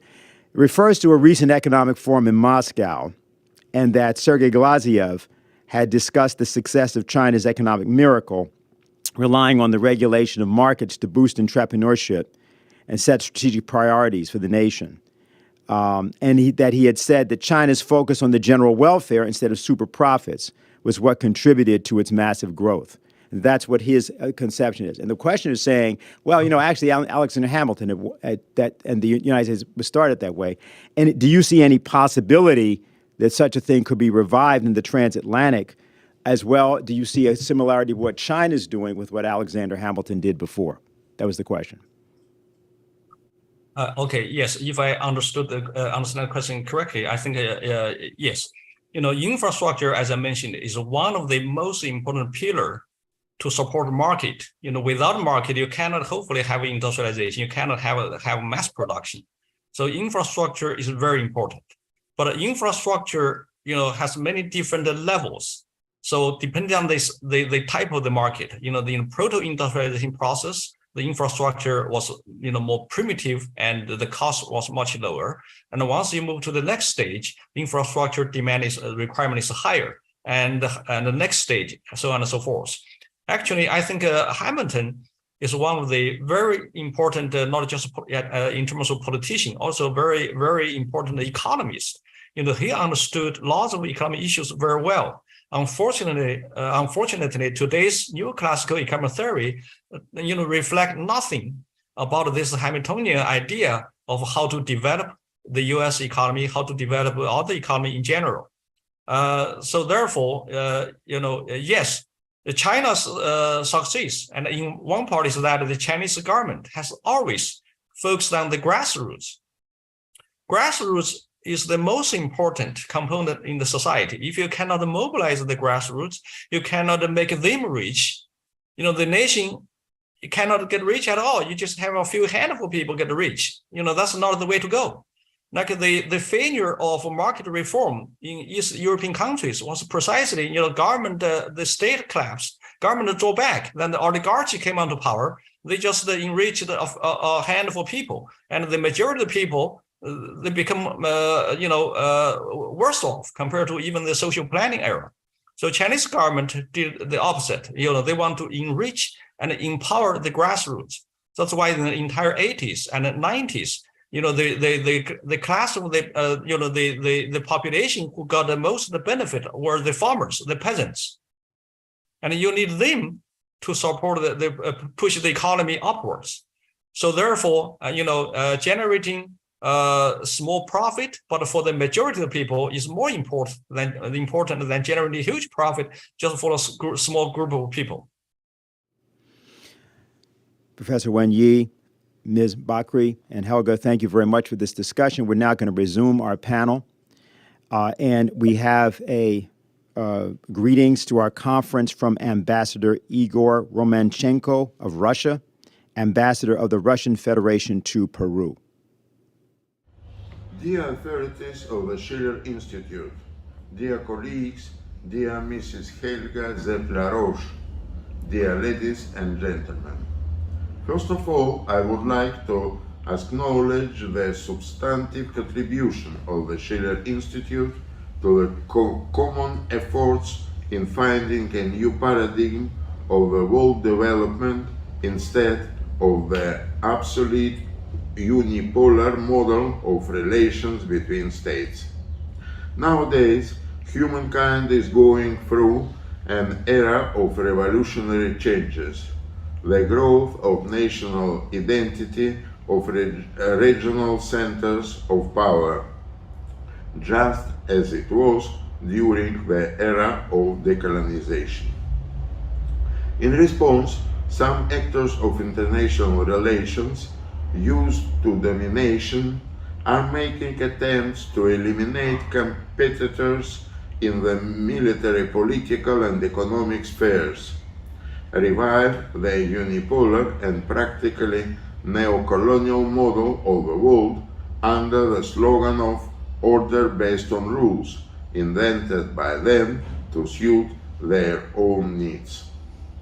I am convinced that true democracy in a multipolar world order implies the freedom of any nation to choose its own way of development, its own social political system, and use the benefits of civilization on an equal basis.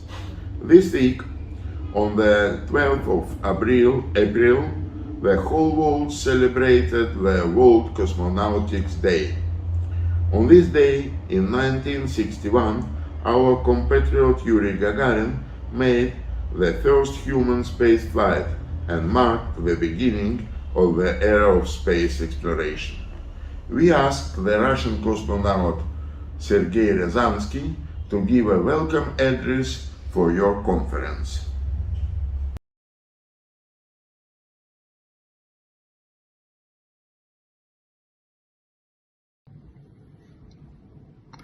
Дорогие друзья, я космонавт Сергей Рязанский.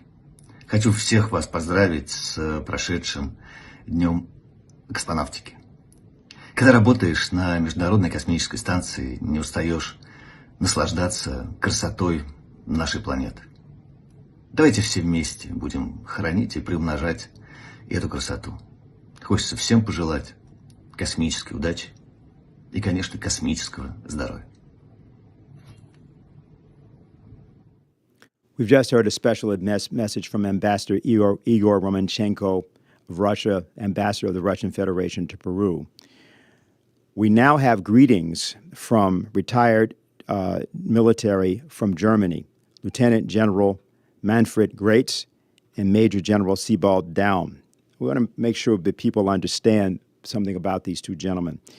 They were responsible for a dramatic and emotional letter that galvanized Germany a couple months ago, talking about, as it said in the letter, many people's hairs have stood on their heads as the fact remains that German tanks are now beginning to move again toward Russia. And they spoke about their childhood memories of the period of the Second World War. They talked about the fact that Germany seemed to be heading down the exact same path again. And they paraphrased the poet Heinrich Heine saying, "If I think of Germany at night, I shall lose sleep." They called on the citizens of Germany to resist the idea of fighting Russia again and sending German troops and soldiers and equipment to fight Russia again because of the obvious specter that has raised. And that is resonating not only in Germany, but in the military in France and other people throughout Europe. It's shaken the foundations of those nations, and we deeply appreciate the message that we are going to now give to you at this point in our conference. Dear ladies and gentlemen, dear friends of peace and participants of the conference, we, Lieutenant General Retired Manfred Greitz and Major General Retired Sebald Daum of the former National People's Army of the GDR, welcome the participants of the conference of the Schiller Institute and wish the conference a good course. With this greeting address, we would like to convey our agreement with the concern of the conference. With our protests against the increased supply of heavy war equipment to Ukraine by the FRG and other NATO states, which we made public at the end of January 2023, we have drawn attention to our deep concern about the great danger of the extension of war to Europe and the world. The more the NATO countries supply weapons to Ukraine, the greater the danger of the expansion of the war. The deaths in Ukraine will be prolonged. In doing so, we have also expressed our indignation at the increasingly obvious intention to destroy Russia and also to drag the People's Republic of China into a war. We see the causes for this extremely dangerous development first and foremost in the policy of America and its willing partners to dominate the world, to dictate at their own discretion to other countries and states what policy they have to carry out for their populations. International law plays a role only if it serves American interests. Security interests only apply to them and promises only as long as they are to the advantage of the states with the rules-based order. We must oppose such rules more resolutely because security interests of any state, especially those of the Russian Federation and China, are legitimate demands of these people according to international law. And we would also like to remind again, Russia does not have its troops on the borders of the US and Europe. China is not arming military bases on the beaches of the United States, but the US and NATO are standing with their military power on the borders of Russia, arming Taiwan against China, and thus endangering the security of Russia and China. In addition, more and more sanctions are igniting an economic and financial war against Russia and China. All of this is accompanied by hate and war propaganda, reminiscent of unfortunate times in German politics. There is always only one culprit, and that is the Russian people, and especially their president. This is how a people is prepared for war.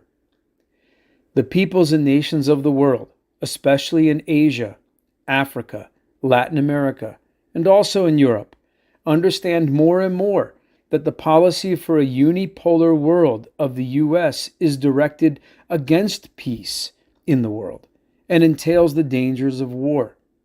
Thus, more and more peoples and nations are realizing that the multipolar policy of China and Russia will lead to greater security, mutual benefit, and peace.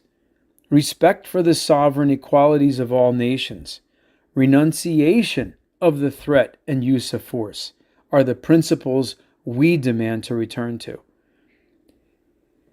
Therefore, we believe that also responsible military leaders who are well aware of the horrors of war, who recognize the danger of such policies, have not only the duty, but also the right to oppose such war policies and to demand an end to the arms race. You cannot create peace with more and more weapons. Therefore, we call on all peace-loving people to join our protest against war and for a just peace. In the great danger in which our peoples currently find themselves, we no longer have time to argue about party politic differences and different socio-political orientations. Instead, we must focus on what unites us: peace in the world, and especially peace with Russia. Because only with Russia will there be peace in Europe. Both of us have experienced the horrors of war as children, and it is therefore our concern that the future of our children and grandchildren be secured in peace. The preservation of human life on our planet requires that peoples and nations do not fall victim to a policy of Western rules-based order, but turn to a peaceful multipolar policy. Therefore, we raise our voice even more clearly to stop the war spiral. Let us protest against the support of NATO countries to prolong the war in Ukraine and against all wars. Let us demand an end to this course of war by a NATO war pact that has outlived its usefulness. Let us support by our voice and deed the peaceful solution of all contentious issues in a multipolar world. Lieutenant General Retired Manfred Graetz, Major General Retired Sebald Daum.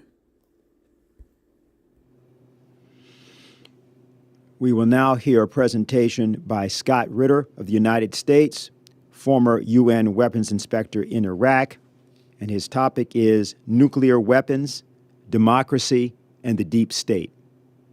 Hello, Scott. Well, hello. Thank you very much for inviting me. It might seem like an odd combination, nuclear weapons, democracy, and the deep state.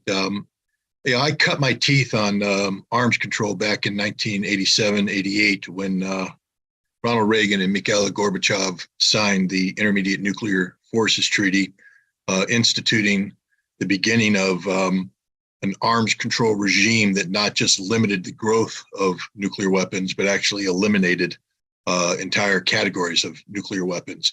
And at that time, arms control was a byproduct, ostensibly, of government. Most Americans weren't aware of the different institutions, the different agencies, the different departments, and the personnel within who all participated in this interagency effort to make this treaty a reality. But if that's your notion, and that was my notion at the time, and I was an active participant in it, you were wrong, because one needs to reflect on what happened in June of 1982 in the lead up to this successful implementation of arms control. In 1982, arms control negotiations between the United States and the Soviet Union were in effect frozen. They just simply weren't talking to one another. And the world was watching as both the United States and the Soviet Union began to deploy categories of nuclear weapons that threatened European peace and security, and by extension, global peace and security. But an amazing thing happened on June 22nd, 1982. A million Americans rallied in New York City's Central Park and sent a clear signal to the US government that we, the people of the United States of America, were not happy with this current state of affairs, that we were demanding nuclear disarmament, we were demanding arms control. And a president who was as conservative as Ronald Reagan, who was vehemently anti-Soviet, who repeatedly referred to the Soviet Union as the evil empire, this president was liberated politically to give consideration to the necessity of arms control. And this led to a resumption of discussions, a resumption of dialogue, and, as I indicated, the signing and implementation of the Intermediate Nuclear Forces Treaty, and later the Strategic Arms Reduction Treaty.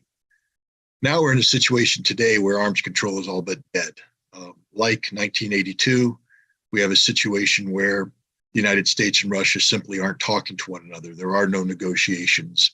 And the last remaining vestiges of arms control, the New START Treaty, is set to expire in February of 2026. And if a new arms control treaty isn't implemented to replace this, this means that both the United States and Russia will be engaged in a very dangerous nuclear arms race without any mechanism of control.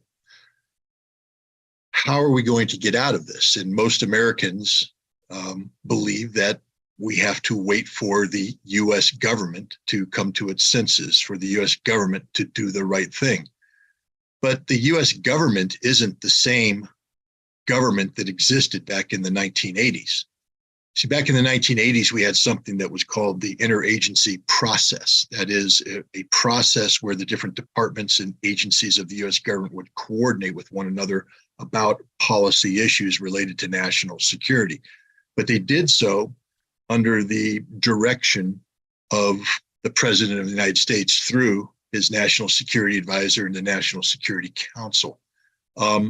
That's how the American people were able to impact this process, by sending a signal to the president that we needed change, we demanded change, and the president heard, and the president ordered the interagency process to begin creating the conditions in which successful arms control could take place. Today, we have a president, Joe Biden, who ran on a campaign platform promoting the concept of sole purpose doctrine. That is, that America's nuclear arsenal, the sole purpose of this would be to deter other nations who possess nuclear weapons from ever attacking the United States. And if this deterrence failed, then to be able to deliver an extraordinarily punishing blow. And the very awesome, horrible nature of this punishing blow was hopefully such that nobody would seek to attack the United States with nuclear weapons. We used to have this, it was called mutually assured destruction, but we don't have this anymore. The United States now has a policy promulgated on the notion that the United States can conduct preemptive nuclear strikes in a non-nuclear causation. That is, in short, anytime the United States feels the need to use nuclear weapons, we can use nuclear weapons from a doctrinal standpoint. This is an extraordinarily dangerous situation. And Joe Biden rightfully recognized it as such. I mean, to be honest, so had Barack Obama before him, who inherited this preemptive nuclear posture from George W. Bush. But Barack Obama for 8 years was unable to get the nuclear establishment, the interagency process, to come up with an adequate way of shifting from preemption to sole purpose. Joe Biden said he, as the commander-in-chief, would do this. Last December, I participated in a reunion of sorts of negotiators and implementers and weapons inspectors associated with the Intermediate Nuclear Forces Treaty Experience. And we had a guest at this reunion, a senior member of the Biden administration responsible for arms control. And the question was asked of this person: how can the commander-in-chief, the most powerful executive, the man responsible for this, how could he not implement this policy? He said he wanted to do it. Why hasn't this been done? And we were told that the interagency wasn't ready. Now, that's an amazing statement, because it wasn't the interagency process, meaning a process where departments coordinate with one another. They spoke of the interagency as an entity, as a being. Who among us as American citizens have voted for this interagency? Who selected this interagency? How did this interagency come into being? And why is this interagency allowed to block the direction ordered by a person who was elected by the American people?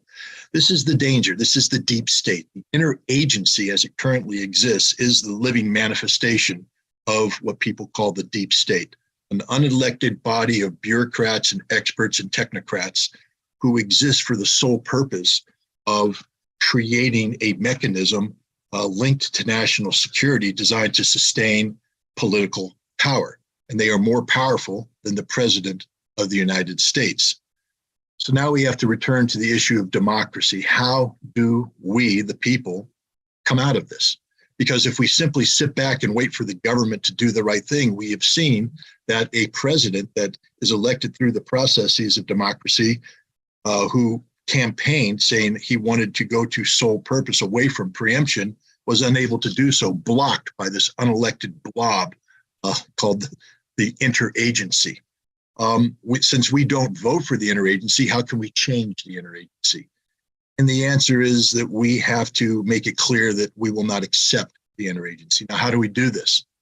And I just remind people to go back in time and reflect on what happened in June of 1982, when 1 million Americans took to the street and made it clear that they would not tolerate anything less than a concerted effort to move towards disarmament, nuclear disarmament, and arms control.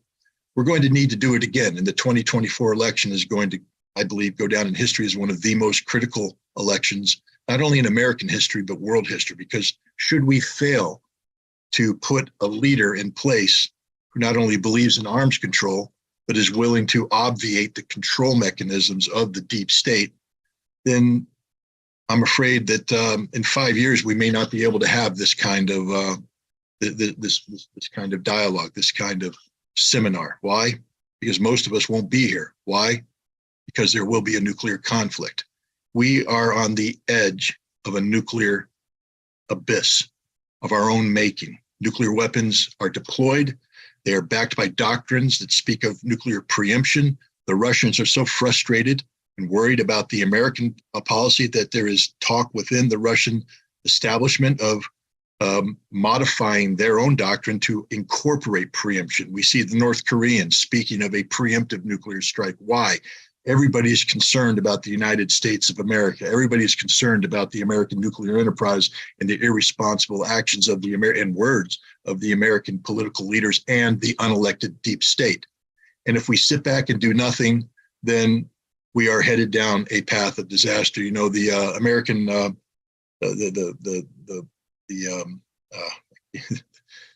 group of scientists, nuclear scientists, they do something called the nuclear clock, and they recently set the clock to 90 seconds. I think that's just misleading. That implies that we have time. We don't have any time. Real state of the nuclear clock is a half a second from midnight, less than that. All it takes is one click and it's all over, and we are positioned to have that click at any moment. One mistake, one miscalculation, one error of judgment, and nuclear weapons will be launched. And once they're launched, there is no such thing as a limited nuclear strike. It will be total nuclear conflict and we will all die. And that's the reality of the situation we, the American people, and everybody in the world faces today. So in short, if you don't make nuclear disarmament and arms control your number one policy, you're wrong. Everything else is important. I'm not denying that. But nothing else matters if the world doesn't exist. And the only thing out there right now capable of destroying the world tomorrow is nuclear weapons in the hands of the United States. So we should all be pushing for the empowering of the American people so that we can once again give voice to this concept of democracy and bring our elected officials to heel. And in doing so, bring an end to this unelected deep state known as the interagency. Thank you very much. Thank you, Scott. If you've just joined us, welcome to today's Schiller Institute International Conference. Without the development of all nations, there can be no lasting peace for the planet. And you've just heard Scott Ritter of the United States, former UN weapons inspector in Iraq. We now have a special greeting to the Schiller Institute Conference from Adolfo Pérez Esquivel of Argentina, winner of the 1980 Nobel Peace Prize. It will be read by Juan Carrero of Spain. Mis más cordiales saludos para todas y todos ustedes. Good afternoon. My greetings to all of you. My name is Juan Carrero, president of the small Solivar Foundation based in Mallorca, Spain. Today I've been granted a double honor.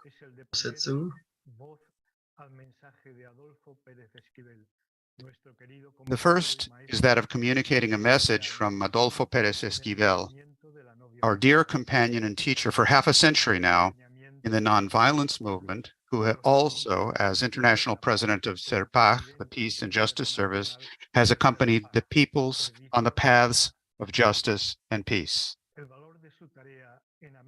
The value of his efforts in Latin America was justly recognized in 1980 with the Nobel Peace Prize.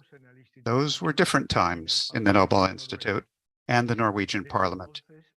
Since then, his generosity has only grown. There is no global cause toward which he has been indifferent. Among many other international commitments, he has always energetically supported us in our efforts for peace, justice, truth, and reconciliation. República Democrática del Congo, escenario de las mayores masacres habidas tras la Segunda Guerra Mundial. Massacres since World War II. Para apoyar nuestra tarea, ha llegado a proponerme también a mí durante varios años al Premio Nobel de la Paz. To support our efforts, for several years, he even proposed me for a Nobel Peace Prize, thus becoming, with his support, the Spanish candidate with the most support ever, from the unanimous support of Spain's parliament to the support of thousands of institutions, personalities, and organizations. Together with Lanza del Basto, the European direct disciple of Mahatma Gandhi, Adolfo has been, for my wife, Susanna, and me, the link which has indissolubly bound us for all time to Mahatma Gandhi and Dr. Martin Luther King. For us, they are both a living presence which always move us deeply and act in our lives in a surprising and effective way. The second honor to which I referred is that of communicating Adolfo's message to such an important event as today's Schiller Institute conference. Here, then, is the message of Adolfo Pérez Esquivel for and in support of this conference, a message which he wanted to transmit to all of you through me. Un abrazo, Juan, de paz y bien, tan necesitadas por el mundo en estos momentos de I incertidumbre. send an embrace, Juan, of peace and goodness, so needed by the world in these times of uncertainty. A world that must make every possible effort to avoid another war, this time a nuclear one. What I can contribute to this Schiller Institute conference is my call for the United Nations to courageously stand up and summon the peoples of the world to resist in order to put an end to war, thus ceasing to be a puppet of the great powers. The world is at the brink of insanity because of rulers who put their own political, economic, and strategic interests of domination before life.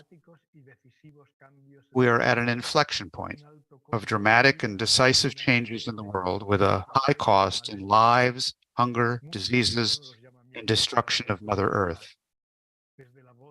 Many are the appeals to build peace, from the voices of Pope Francis to those of personalities in governments, as well as the clamor of people. We join our voices daily to those demanding peace. We must reach a political, but fundamentally a humanitarian solution in order to put an end to the multiple wars unleashed in the world. People remain silent about many of them, such as those, among others, which are occurring in Israel and Palestine, Armenia, and in various African countries. As for the war in Ukraine, which is so dangerous for all humanity, there are several proposals for how to reach a constructive dialogue and put an end to it. But unfortunately, the warlords do not want to hear anything, and they continue increasing their shipments of arms and money to Ukraine, feeding the conflict.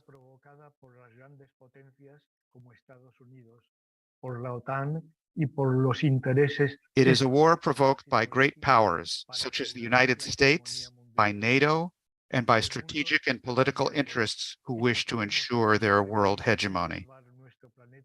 The world is changing, and if we wish to survive and save our planet Earth, our common house, we need a new social pact of coexistence between the people and Mother Earth. To achieve that, it is necessary to reestablish the equilibrium that no longer exists today, subjecting humanity to social violence. Level-headedness, relations between peoples, and spirituality have all been lost. We are facing the banishment of God, his exile. The United Nations is an echoless chamber run by the United States, and the Organization of American States is a colonial organization. Europe has lost its voice and has become a colonial enclave of the United States. In order to demand a negotiated solution to the wars, it is necessary and urgent that religions, churches, temples, mosques, synagogues, and monasteries call for days of prayer and action. Trade unions and social organizations should propose actions. UNESCO, educators, scientists, and communication professionals must be present in the rebellion of consciences against war and demand peace. We must all join our voices and actions to those of others on the same path, before it is too late.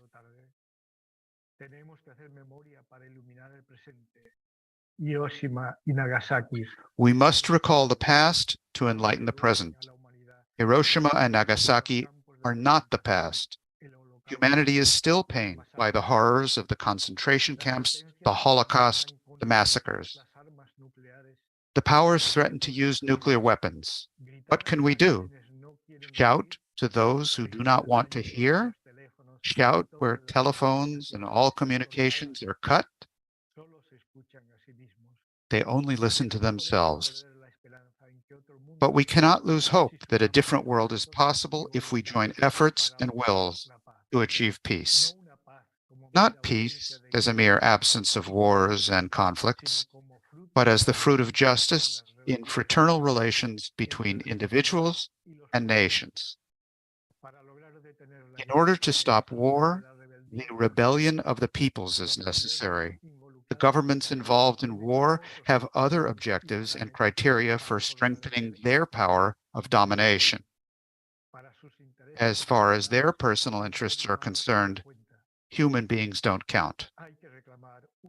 We must call for a World Day of Rebellion and demand an end to wars, that weapons be transformed into plowshares, as the prophet Isaiah proclaimed thousands of years ago. The United Nations must rebel against the prevailing totalitarianism and convene a General Assembly of the peoples who want peace. It must put an end to the wars and the hypocrisy of the rulers. They must adopt their own preamble. We, the peoples of the world, want peace. Let us save the life of the planet, our common home. We cannot continue to be spectators. We must undertake a rebellion of values and spirit to transform this reality that overwhelms all humanity.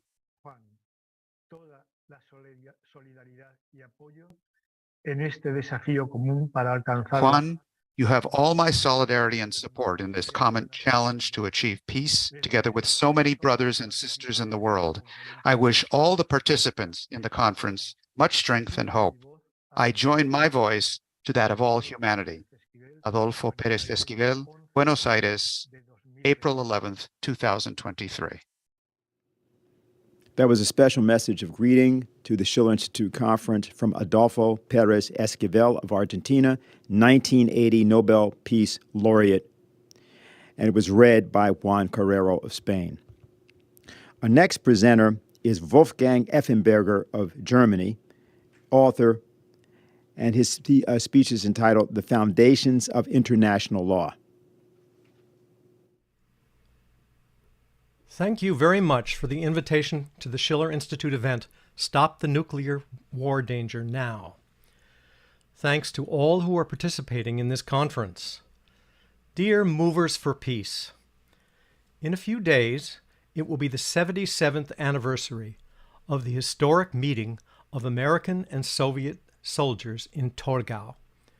The photograph of the handshake of Torgau on the destroyed Elbe Bridge went around the world. At that time, it stood as a sign for the imminent end of the war and the hope for a peaceful future, and, as a student at the time, had a powerful effect on me. Today, that image is symbolically associated with the end of the Second World War and the liberation from National Socialist tyranny. It unites remembrance and commemoration with the admonition to preserve peace. Unfortunately, the hope associated with this photograph 78 years ago was only a mirage.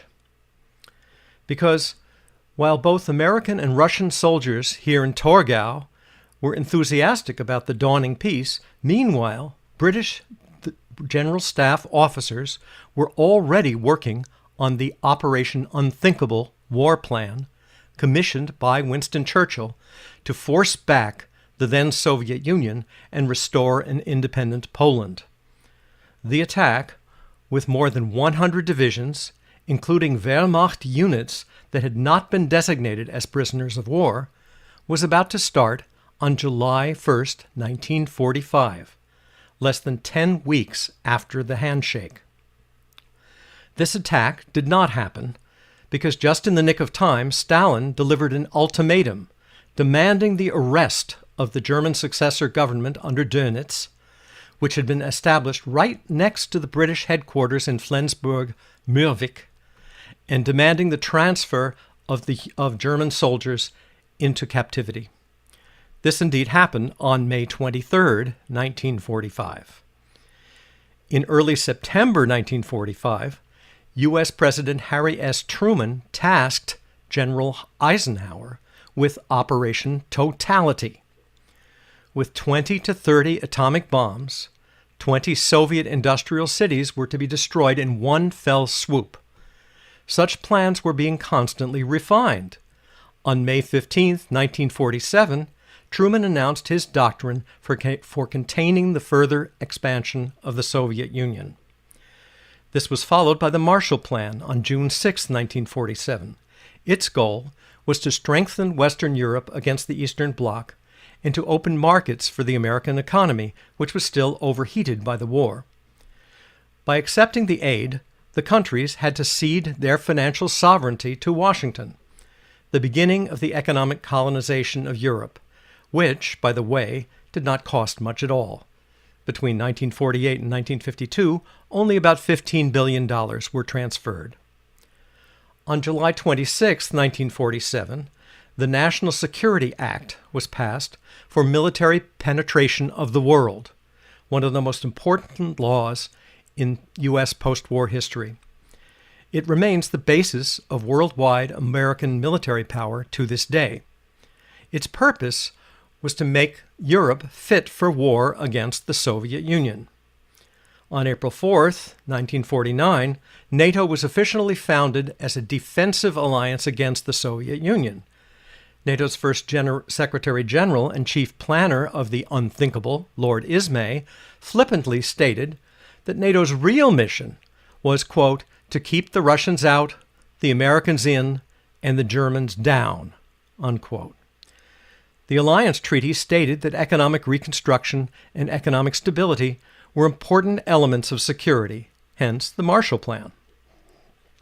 Then, beginning in 1991, Eastern European countries joined NATO, expecting financial and economic aid.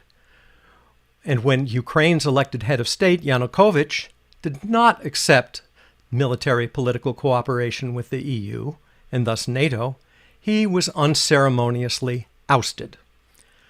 On April 4, 2023, 74 years to the day after NATO's founding, and in the midst of the conflict that Yanukovych had foreseen, Finland was admitted to NATO with great pomp. On the same day, the U.S. military magazine Stars and Stripes headlined, quote, "With Finland joining the U.S.-led alliance, NATO doubles its land border with Russia," unquote. NATO's eastern flank was strengthened when Finland became the 31st member, increasing its military clout in the Arctic region, where the Allies say they are now better able to deter further Russian aggression. The accession of Finland, which has one of the largest artillery arsenals in Europe and a conscript ground force that can muster up to 1 million reservists in a crisis, ends decades of military non-alignment for the Nordic nation.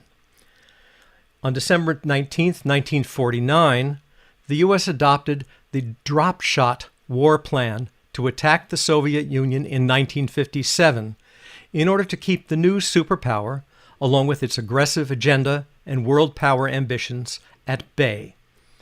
For comparison, approximately 1 million U.S. soldiers died in World War II, while the Soviet Union suffered well over 20 million war dead. The United States was spared destruction, factory chimneys continued to smoke, and unimaginable profits were reaped. Large parts of the Soviet Union, on the other hand, had been destroyed by the war and their industry permanently damaged. The, quote, basic premise, unquote, of Drop Shot literally states, quote, "On or about January 1st, 1957, war was forced upon the United States by an act of aggression by the Soviet Union and or its satellites," unquote. As a result, 300 atomic bombs and 29,000 high-explosive bombs were to be dropped on 200 targets in 100 cities, destroying 85% of the Soviet Union's industrial capacity in a single stroke. The timing was undoubtedly coordinated with the originally planned completion date of the remilitarization of West Germany. However, when the beeping Sputnik made its orbits around the Earth in 1957, the war plans had to be revised. National Security Decision Directive 54, of September 2nd, 1982, created an instrument with which the Soviet bloc could be subversively undermined. State after state was induced to break away from the Soviet Union with the promise of American support. In addition to destructive operations, quote, undermining the military capabilities of the Warsaw Pact, unquote, economic incentives were provided, most notably the prospect of loans and cultural scientific exchanges. The long-term strategy papers, TRADOC 525-5 of 1994 and 525-3-1, titled, quote, Win in a Complex World 2020 to 2040, unquote, of 2014, serve as further developments and supplements. Russia and China were deliberately built up as threatening enemies in order to establish the U.S. as a protective military power through NATO and through various Asian defense alliances. As early as 1945, U.S. philosopher James Burnham had foreseen that the U.S. was called upon to, quote, achieve world power in confrontation with other superpowers, unquote. In early August 2017, publisher and former Deputy Treasury Secretary under U.S. President Ronald Reagan, Paul Craig Roberts, expressed dismay at the looming threat of war. Quote, for 2 decades, the Clinton, George W. Bush, and Obama regimes have pelted the Russian bear with sticks, stones, and bad words. The U.S. has broken and reneged on one security agreement after another, compounding the threat to Russia by conducting war games on Russia's borders, staging a coup in Ukraine, a province that has belonged to Russia for centuries, and by a continuous stream of false accusations against Russia, unquote. In response to this irresponsible, thoughtless, reckless, and ignored by the media, policy toward Russia, Russian military planners have concluded that Washington is preparing a surprise nuclear attack on Russia. Quote, this is the most alarming event of my lifetime, Roberts said. Now that, quote, Washington's criminal madmen have convinced Russia that it is involved in Washington's war plans, Russia has no choice but to prepare for a first strike, unquote. Given the current situation in eastern Ukraine, it looks as if Russia has not prepared in time, while Western-backed Ukraine has. What Angela Merkel has declared in a Die Zeit interview on December 7th has now also been confirmed by François Hollande, the president of France between 2012 and 2017. Quote, the Minsk agreement was just a sham to buy Ukraine more time to prepare for war with Russia, unquote. Meanwhile, the Kremlin sees the Minsk agreements as a sham. Speaking to Rossiya anchor Pavel Zarubin on April 9, 2023, Kremlin spokesman Dmitry Peskov stated that this only aggravated the situation and brought the military operation closer. Quote, yes, the Minsk agreement was a shell game. We were deceived, and that escalated the situation, unquote. What will happen next? Probably we will see more provocations and attacks blamed on Russia. How can such a hypocritical imperial policy be stopped? The UN is apparently unable to do so. Thus, the world, the League of Nations in 1919 and the UN in 1945 were born out of war situations, must finally find its way to a community born in the spirit of peace and capable of sanctioning any anti-peace policy.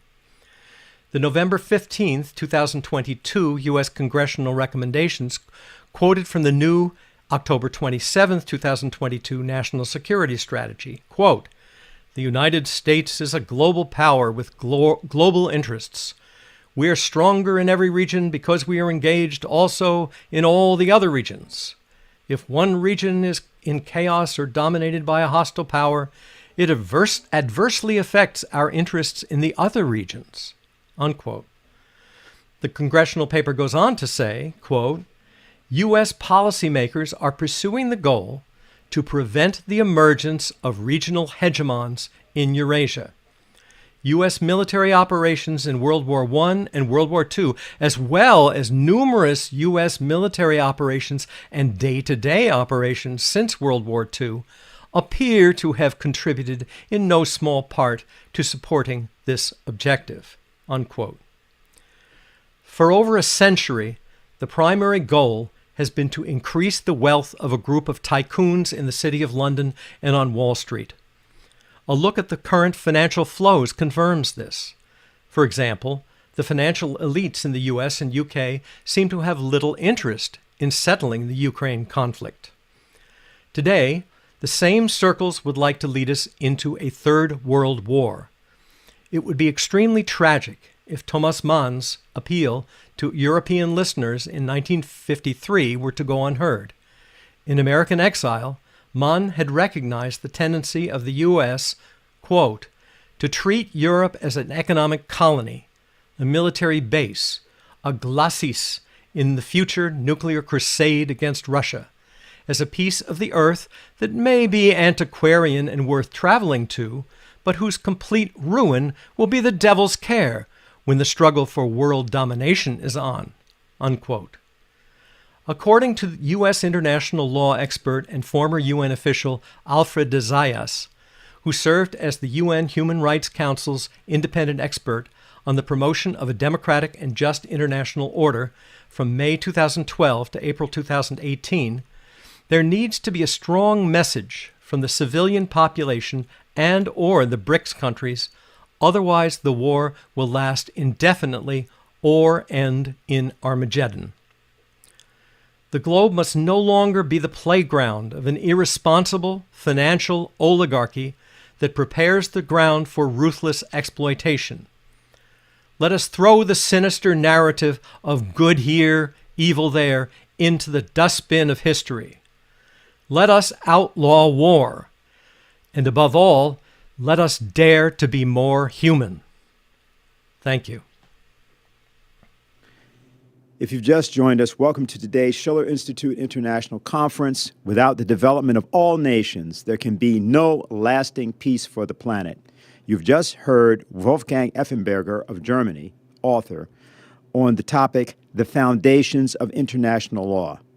We're now pleased to have as our next presenter, Dr. Alexandra Bobrov of Russia, Acting Dean of the School of Government and International Affairs of the Moscow State Institute of International Relations. His topic, New Security Architecture in the Mirror of Russia's Foreign Policy Concept 2023. Welcome. Thank you so much for having me. And I would like to present my topic and at the same time to avoid reiterating the ideas that were expressed by brilliant previous speakers concerning not only the actual state of relations between the West and Russia, but also everything that has to do to the emergence of the multipolar world that we are witnessing at the moment, which is not just someone idea, but an objective tendency that a group of countries, especially the West, the United States of America, the European Union, are trying to ignore. Well, I decided to choose this topic for a very sole reason that about 2 weeks ago, we saw the inauguration of the new Russian foreign policy concept, which is a strategic document that expresses the main ideas by the Russian leadership of the role that our country plays in international relations. And also, you might use this document as a certain mirror of Kremlin's playbook in general. And this is not the first time that Russia's leadership publishes this type of document. We used to have previous reiterations back in 2016, in 2018, in the very beginning of the 21st century, but this is the very first strategic document that gives an answer to a whole set of questions. The first one would be, what is, well, Russia's idea of the modern world? Because we do know that our President Vladimir Putin or the Minister of Foreign Affairs Sergei Lavrov have been promoting the idea of a multipolar world since since early 2000s. But this is the very first time when this idea takes shape in not only the basic idea, but in the specificities of this document. We're trying to show that this multipolar world must consist not only of single countries come civilizations such as United States of America, Russia, China, or India, but also in regions that could be represented by a set of multilateral agreements and organizations, because obviously Latin America is not represented by one country, but a group of countries.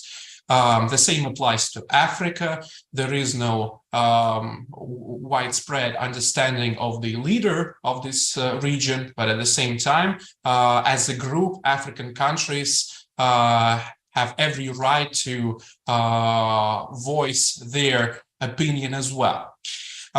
This strategic document is also a very good expression of Russian diplomacy. Well, myself as a person who lectures on diplomacy, I do see that we are now witnessing the crisis of diplomacy and of diplomatic principles in general, with different examples of unilateral actions made by the United States of America or their European allies, especially when circumventing the decisions of the United Nations Security Council, as we saw that in Yugoslavia, in Iraq, in Libya, with this operation leading from behind that toppled the Gaddafi regime. I do believe that this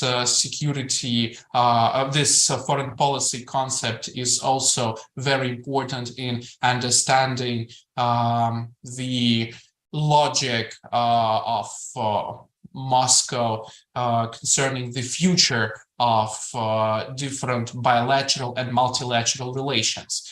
For instance, we do see in the chapter that has to do with the regional priorities of the Russian foreign policy that at the moment Russia prioritizes relations with the CIS countries, with China and India, with African or Middle East countries over our bilateral ties with Europe and United States of America, which is for the first time in our, I would say, post-Soviet history, because for decades or even for centuries, Russian foreign policy used to be quite Eurocentric, and we used to form our mindset in, I would say, depending on tendencies and on the events that were unfolding in the Euro-Atlantic region. And now we are trying to redirect our attention to new centers of gravity in Asia, in the Middle East, in Africa, in Latin America, and global South in general, which is also very important in the emergence of this new multipolar world in general. So I do look forward to our questions and answers format that will come right afterwards, and I don't want to take your time. So without any further ado, I would like to give the floor to a next speaker. Thank you so much for having me today. And thank you very much, Dr. Bobrov. That was Dr. Alexander Bobrov of Russia, the acting dean of the School of Government and International Affairs of the Moscow State Institute of International Relations. And as he said, he will be with us for the question and answer period, which we will be getting to shortly. Our next presenter is Lieutenant Colonel Ralph Bossard of Switzerland, retired, Swiss Armed Forces. He is a consultant, and he is also a consultant on military strategic affairs. Fine, thanks for having me in your conference today. The ongoing war in Ukraine is probably an indicator and at the same time an accelerator of the decline of the West. The political importance of Western Europe is shrinking. We can see this in the fact that the global South is rebelling and can afford not to vote according to the wishes of the West, for instance, in the UN General Assembly. We can see the declining economic importance of the fact that in 9 years-ish of steadily tightening sanctions, the West has not succeeded in forcing Russia to change its behavior, particularly with regards to Ukraine. Today, the sanctions are only part of an effort to harm Russia. They no longer serve a positive objective. The West is also showing itself to be disunited, and the Biden administration is hardly succeeding in uniting its allies and friends by stoking fear of Russia. The disunity is not only evident in Europe, but also in the Far East, in the form of the disagreements between France and the AUKUS countries. Macron's visit to China also revealed fundamental differences within the Western Bloc. Macron's thesis on the strategic independence of Europe possibly received so much attention because it was one of the few areas where there was unity between Macron and Xi Jinping.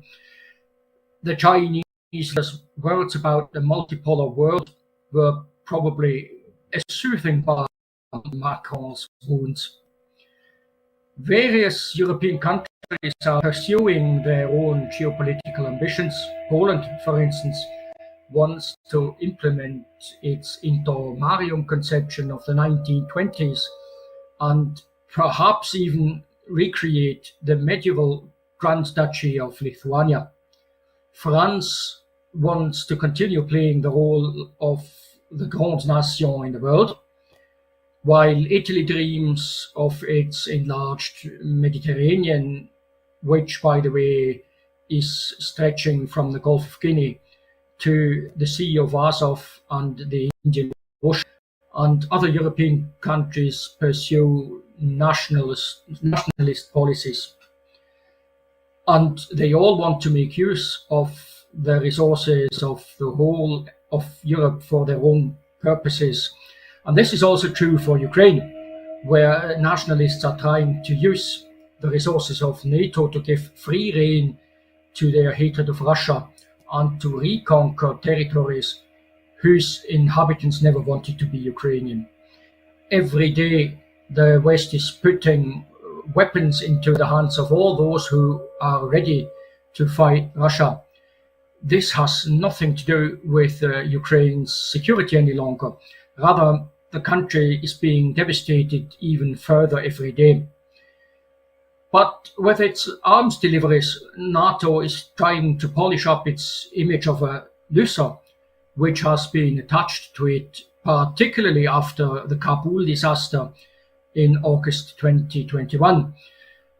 NATO is no longer a tool to guarantee the security of its member states, but a safe haven from which these countries can pursue their geopolitical ambitions. These are all unfavorable conditions for the desired creation of a super-regional security organization that punishes rogue states, so-called rogue states with unilateral actions worldwide without waiting for corresponding mandates from the UN Security Council, which may never come.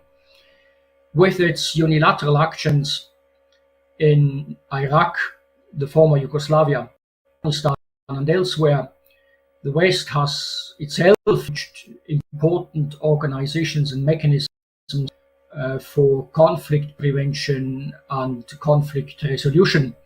All Western states contributed to this. I myself witnessed the misuse of the so-called Vienna Document for Security and Confidence Measures by the USA, but also by Germany when working for the Organization for Security and Cooperation in Europe, based in Vienna.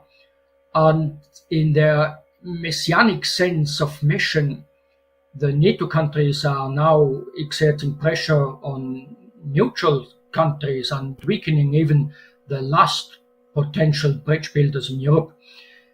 It almost looks as if the West wanted World War III at any cost.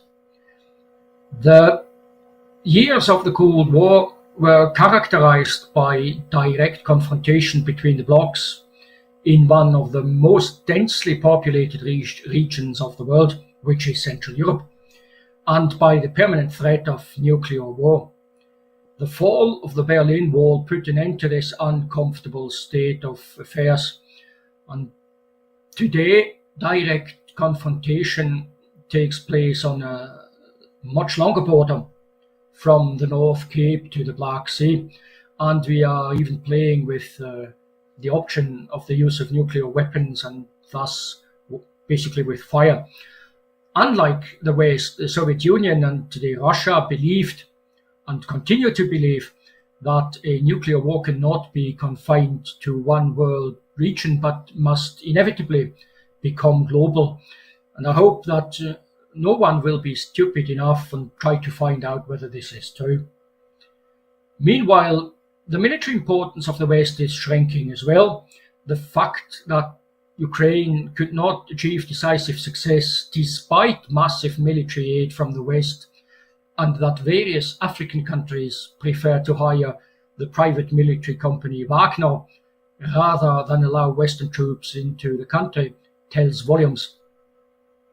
The world's oceans and airspace are no longer under the unrestricted control of the USA, which is no longer the undisputed leader in weapons technology. After the end of the Cold War, total military dominance of the West prevailed, and this belief manifested itself in the air war doctrine of Colonel John Warden's, with his 5 rings, you may know about it, in the conception of the ship-to-objective maneuver of the US Navy and the Marine Corps, in the program, the Prompt Global Strike Program, and others. We are so convinced of our good guy status that we are incapable to understand that other countries might consider us as a threat. A Russian joke says, "Sila jest, uma ni nada," which means power is available, so there's no need for brains. And this is exactly how the West is behaving today. The West's armed forces need to be adapted to the West's declining political and economic importance. Otherwise, they will become the helpless expression of a highly militarized foreign policy that replaces strength of argument with weapons effective. Of course, the politicians of the West know about it, or I hope they know about it, but resist the recognition that the power of their countries is shrinking. They all may say themselves, "Not on my watch," and try to postpone the point in time where the next military disaster occurs. And they are all prepared to use military force to prevent that. If the West does not come to its senses, it will become a danger spot in the world itself, and the West's self-righteousness is becoming a problem. This is all a brief summary of the reasons why I think that a system of authority is required. We can elaborate on individual elements of this or on the basic features of such a system a wee bit more in detail later in the discussion. So far, thanks a lot, and hope to hear from you. Thank you, Lieutenant Colonel Ralph Bassard of Switzerland. We are now going to hear from Michael von den Schulenburg of Germany. He's a former UN diplomat, and his topic is the absolute importance of the United Nations Charter. The war in Ukraine and our obligation to seek peace. The war in Ukraine is now entering its second year without any attempt being made to find a peaceful solution. Instead of initiating peace talks, the warring parties have become further entangled in a dangerous spiral of military escalation by deploying ever more powerful weapon systems. As if still stuck in the belligerent thinking of the first half of the 20th century, they hope that large-scale military offensives and a military victory could bring them the sought-for peace. In the process, this will only further destroy Ukraine. But an even more dangerous consequence is that the prestige of the world's two largest nuclear powers hangs on the outcome of such military offensives. This increases the risk of a direct confrontation between the nuclear powers USA and Russia, the two countries that possess about 90% of all nuclear weapons in the world. The preamble of the UN Charter states that we, the peoples of the United Nations, are determined to save succeeding generations from the scourge of war, which twice in our lifetime has brought untold sorrow to mankind. Unfortunately, this appeal of the UN Charter seems forgotten today, especially the original founding members, and hence supposed protectors of the UN Charter. The US, UK, France, and now also Russia have repeatedly eroded its principles for their own political aims, or, indeed, ignored it altogether. As permanent members of the UN Security Council with a veto power, they were in a position to do this. In the Ukraine war, these four veto powers have now become direct adversaries, making a mockery of the UN Charter meant to prevent such wars. They thus bear primary responsibility for this war and its consequences vis-à-vis humanity. The seriousness of the escalating conflict over the expansion of NATO to Russia's borders, which has now led to war, has been evident to all parties since at least 1994. Russia has warned time and again that admitting Ukraine and Georgia to NATO would violate its elementary security interests and cross a red line. This would be a classic conflict that should, and probably could, have been resolved diplomatically in accordance with the UN Charter. But this did not happen, neither to prevent a war nor to achieve a peaceful outcome to the war once it had begun. This, too, is a breach of the UN Charter. Ignoring Russia's concerns, Ukraine's accession to NATO was systematically pursued. This occurred alongside repeated provocations. The West did not even shy away from supporting the violent overthrow of a legitimately elected, OSCE, Ukrainian president in 2014 in order to install a government favorable to NATO accession. According to Victoria Nuland, now U.S. Deputy Secretary of State, the U.S. had funded this overthrow to the tune of $5 billion. In reality, this may have been a much larger amount. Also, this is a gross violation of the sovereignty of a UN member and thus a breach of the UN Charter. After the recent statements by Angela Merkel and François Hollande about the Minsk I and Minsk II agreements, the question arises whether these were negotiated in good faith or served only the purpose of gaining the time necessary for the military buildup of Ukraine. Since these agreements became legally binding through the decision of the UN Security Council, this would be a shocking travesty of international law. Even after the war broke out, NATO, especially the USA and UK, torpedoed all peace efforts. Already in the first week of March 2022, the then Prime Minister of Israel, Naftali Bennett, tried to mediate a ceasefire between Russia and Ukraine. According to a recent interview, Russia and Ukraine showed great interest in ending the war quickly, and a ceasefire was, in Bennett's words, within reach. But it did not come about because, as Bennett explained, quote, they, the US and UK, blocked a ceasefire, and I thought they were wrong. The decision to continue the war has now led to a widespread destruction of Ukraine, immeasurable suffering of the people there, and the loss of large parts of Ukrainian territory. Today, Ukraine's negotiating position would be much worse than it was in March 2022. This may explain Zelensky's current stance of betting everything on a total victory over Russia. But even if this were at all possible, such a victory would come at enormous human costs and could entail the complete destruction of Ukraine. President Zelensky and most of his comrades in arms must have realized by now that they should not have listened to their new friends from the West in March and April. By rejecting a negotiated solution back in March 2022, Ukrainians are now paying with their blood for a war that pursues the strategic interest of NATO. It may not be the last time that Ukrainians could feel betrayed. The war in Ukraine has brought the world closer to a nuclear catastrophe than any other conflict since the end of the Cold War, perhaps even since the end of World War II. This should have made us all painfully aware of how important, indeed irreplaceable, the UN Charter is still today for regulating peaceful relations among its member states.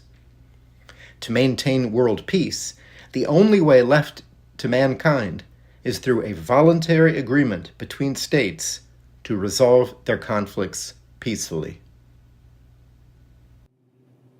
That was Michael von den Schulenburg of Germany, a former United Nations diplomat, on the importance of the United Nations Charter. And now we are in our question and answer period. We're going to bring our panel up. Those of us who are still with us and are involved here as participants, and we'll go up to full screen now. And I think we will be seeing Helga Zepp-LaRouche, the founder of the Schiller Institute, Professor Bobrov of Russia, Lieutenant Colonel Ralph Bassard, Mr. Effenberger of Germany, Mrs. Bakri, Professor Wen Yi. I believe that is the entirety of what we have now that should be live. Am I right? Okay, Mrs. Bakri is right now missing, but she will hopefully be back. Okay, well, welcome everybody. Thank you all for being here. And I think, let me just ask Helga at this point, a lot has been said.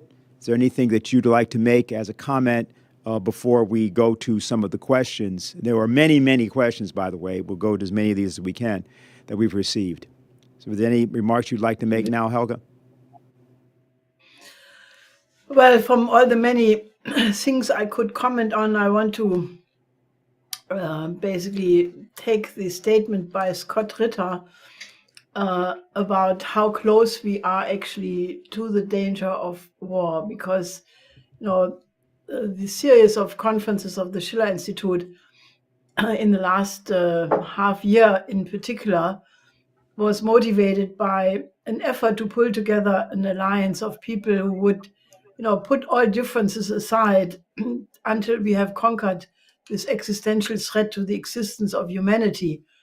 And I think that still is the case. And as I mentioned earlier, I would hope that out of this conference comes the idea of a, process of conferences, of discussions among universities, think tanks, other groups, to actually establish a new international security and development architecture, of which the United Nations Charter obviously must be a very crucial point.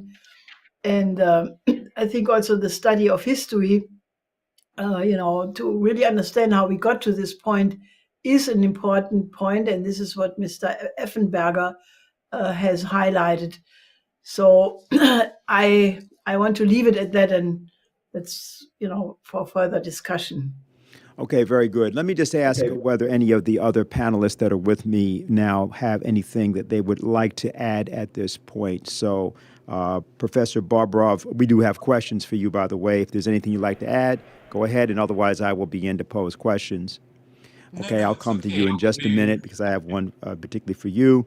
Lieutenant Colonel Ralph Broussard, anything you'd like to say at this point, or just so we go right to questions? No. You're good, very good. And Professor Wen Yi? Oh, yeah, very good. And is that Mr. Effenberger? Good. All right, fine. So here's the first question. This is for Dr. Alexander Barbarov. This is from the United States. How does the professor view the current shift in Southwest Asia concerning the newly formed relationship between Iran and Saudi Arabia? China has shown the world that peace can be achieved between two seemingly irreconcilable parties, and now other nations in that region, including Yemen, Syria, and Lebanon, may also have their own local conflicts resolved as a result. Russia plays a very important role in this region, especially with Syria. How will Russia's role in mediating peace in the Middle East set a precedent for other initiatives in the world? Well, thank you so much for this question.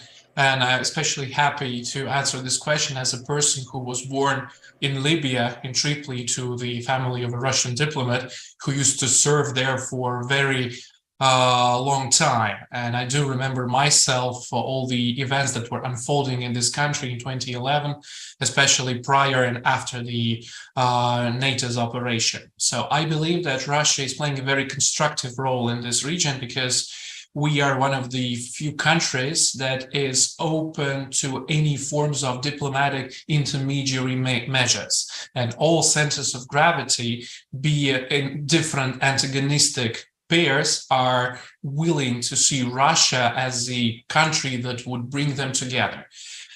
This applies not only to the Shia-Sunni divide and to the reconciliation that is underway between Iran and Saudi Arabia, but it also has to do with different conflicts that we see here, especially between Israel and Iran, between sometimes Turkey and Arab countries of this region. This applies to different aspects of the so-called Middle East settlement when we're talking about the future of the Palestinian nation in general, and the set of relations between Israel and Arab countries, not only in accordance with the Abraham Accords, but also in general. It applies to the diplomatic isolation that we are now witnessing around Damascus, and how Russia is trying to help to create new formats of strategic cooperation between Russia, Turkey, and Iran concerning Syria. And of course, all those civil wars that are still that erupted and they are still underway in Yemen and Libya. They sometimes, we can say about a certain form of tug of war in Iraq and Lebanon, and many extra regional countries are trying to use this situation for in their best interests, which are not in the best interests of the peoples that live there on the ground. And that's why Russia is trying to create a very stable set of relations, especially by proposing different peaceful projects. For instance, we have this blueprint for strategic stability in the Gulf region that is a certain form of reiteration of the West-East relations during the Cold War and the Helsinki Agreement of 1975. So we propose to apply the very same logic over there. And China was just a country that sees eye on this regional dispute, and that's why they managed to bring together Tehran and Damascus. As for the applicability of this experience to other parts of the globe, I do believe that it all must be based on the best principles of diplomacy, which is not only some statecraft to find solutions to different regional conflicts, but also which is based on the idea of reciprocity. And it's also on the basis on indivisibility of security, when one country should not beef up its own security at the expense of security of other countries. If we apply this logic in different parts of the globe, I do believe that the amount of the number of conflicts will wane. In I don't know, in geometric proportion. Okay, thank you. And I see that Ms. Bakri is now with us. That's good, very good. So now we have our full panel. Now let's see. There are various questions to Professor Wen Yi. This is one from Germany. Where there are countries and people, there is also a market. How do you imagine the economy to develop in such a way that there is no competition in the capitalist sense between the economic sectors? How is a sensible coordination of the new economic order possible in order to enable a fair and mutually beneficial development? Do you hear the question? Very, very good question. Very good. Yes. Thanks for this question. I think, in the past, several hundred years, the rise of Europe, they have developed or industrialized through vicious competition and arms race across European state, and that's why they created the war and after wars until First World War and Second World War, and all the way through Cold War. So nowadays, I think humankind need to enter a new era. We maybe with China and some other developing countries to play a bigger and leading role to really rely on international cooperation to develop the economy. Because the modern economy is based on, as I said earlier, mass production, but the mass production requires mass market to be profitable. Yet the global market is limited. And that's why traditionally the European powers, they fight for global market based on, not just the slavery, also colonization.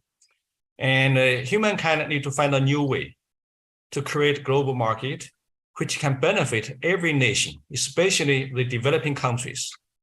So that's why, not only global infrastructure program is very important, but also, certain kind of international cooperation to develop every nation's economy is important. For example, for a certain period of time, as one nation start to develop, start to be industrialized, their wage rate start to increase, and that make their labor-intensive industry less and less competitive. And those industries will ultimately be sourced out to other countries. But this sourcing out to other countries, this process is very random and depends on how other developing countries conduct their industrial policy. And I think with now China's labor cost is also rising rapidly. That's why you see many labor-intensive firms moving out of China. But where does it go? And wherever it go will benefit those recipient countries. But I think the international community need to come together to make a plan for those outsourcing of industries to developing countries. So therefore, the benefit can be more evenly and fairly shared by other nations. I think this is indeed an important question, which have never been studied by economists, and now should be on the agenda and be discussed by the World Bank, which is one of the most important institutions to guide worldwide development. Yet World Bank has failed in many dimensions. One of the reasons for its failure because it lacks theory, good sound economic theory, to understand the process of industrialization. Yes, thank you. Thank you. There's, did you want to make a comment, Helga? I wasn't sure. No, okay, fine. There's a question which is directed to Dr. Bobrov, and there may be others that would want to say something about it on the panel. It was indicated that, for example, Mr. Effenberger may want to say something about it.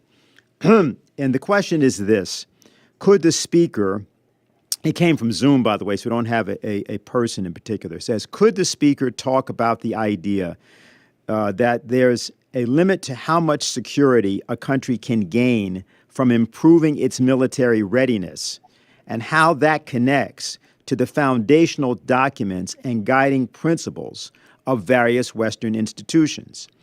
I've heard Putin say that, quote, no country can strengthen its security at the expense of others.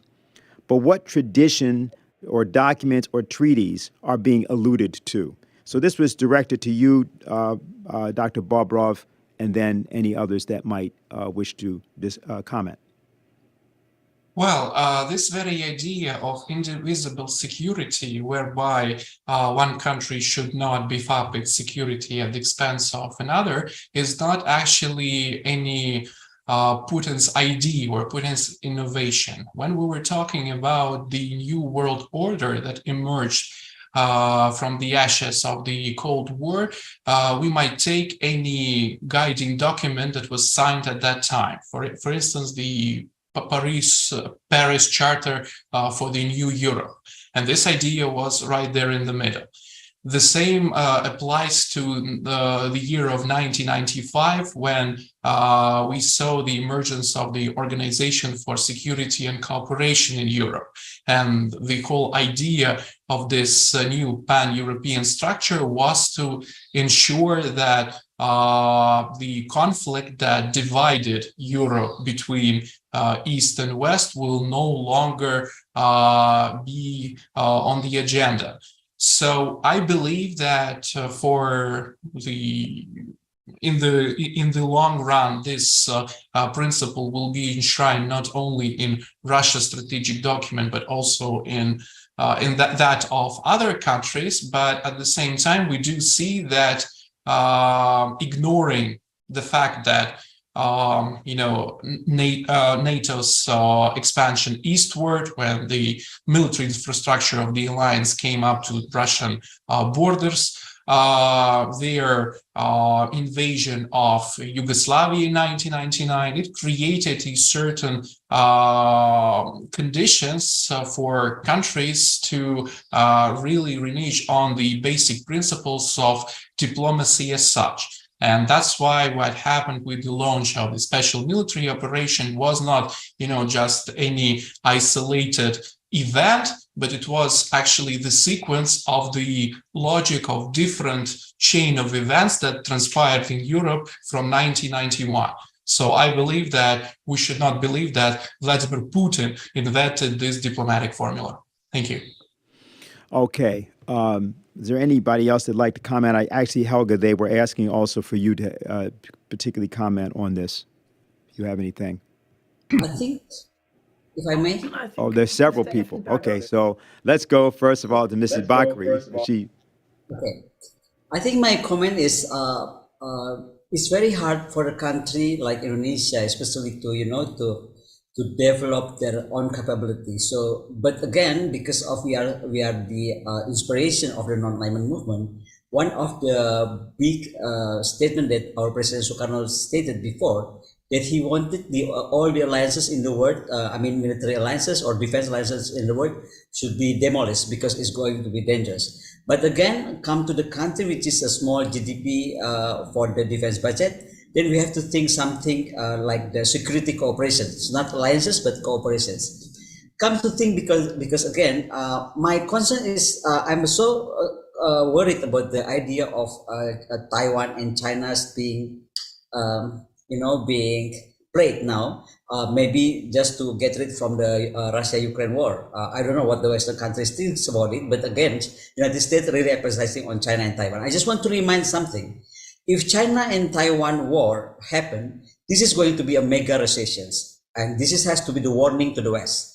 this is going to be the collapse of the world, because Russia and Ukraine GDP US is only 1.7 trillion USD, but China GDP alone is already 12 trillion, and Taiwan GDP is about 650 billion. So if the 173 trillion already shaking the world, the economic of the Europe's, economic of the other region, of course, this if we let the West or let US to disturb China-Taiwan relations, again, this is going to be collapse of the world. Especially, I need to remind because we have in this region, I mean in the Southeast Asia, we live in a geopolitical and superiority rivalry. We are heavily alliance militarized, because there's AUKUS, there's the Quad, there's the Five Powers Defense Arrangement, and we have the complex and overlapping countries' national interests, of course. And Taiwan, I think, is going to be the next war for Russia, Ukraine excuses that is been designing. So again, after Taiwan, then the issue of South China Sea, that I think the territorial or the dispute destination to that boiling point. And the last things may be the regional ignorance of the stagnation of the non-alignment movement is become another source of problem. So again, that's why I really proposed maybe we can start from the military operation other than war to strengthening the new Russia, the new non-alignment movement, and also the concept of joining the other side of the BRICS despite the military alliance. I think that's my point. Okay, very good. So there were others, but you raised your hand, I think. Okay, well, Helga, did you have anything to add? And then we'll go to Mr. Effenberger. I think actually we need a translation when we go to you. So is that the case? Do we have that? We have that capability. Okay, so we can go to you, sir, if you would like to go first.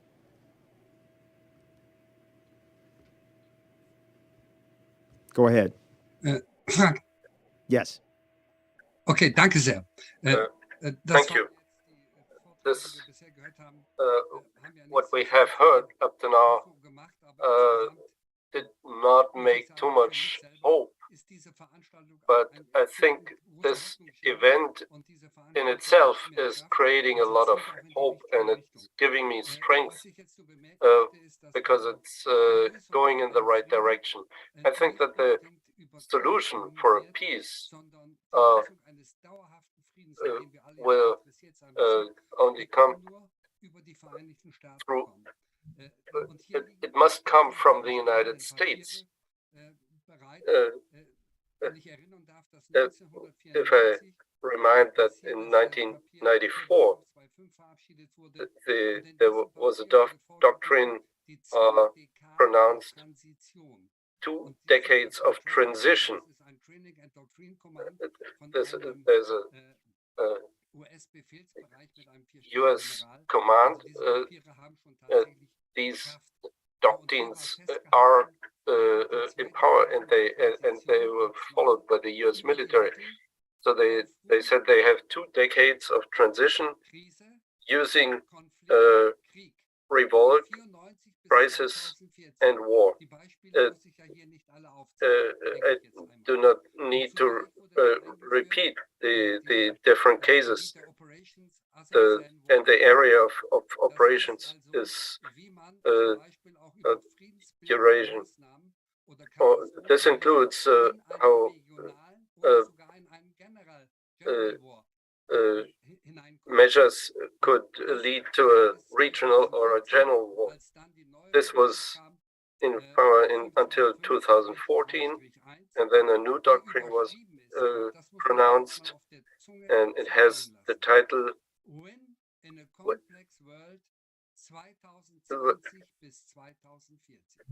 When in a Complex War 2020 to 2040, and we're now in the year 2023. And the United States, they have started quite impressive, and they're now there's a situation where in Ukraine, on both sides, people are dying, and ultimately for American interests. So this conflict can only be solved through Washington if we want to solve it permanently. And other attempts will only enhance and exacerbate the situation. So the preceding doctrine has been fully implemented, and so we have to find people in the United States and believe that they exist in the US who are ready to leave the unipolar world order and to move into a multipolar. So this is the vision that I have. And the second vision that I have, after the First World War, the League of Nations was created. And the idea was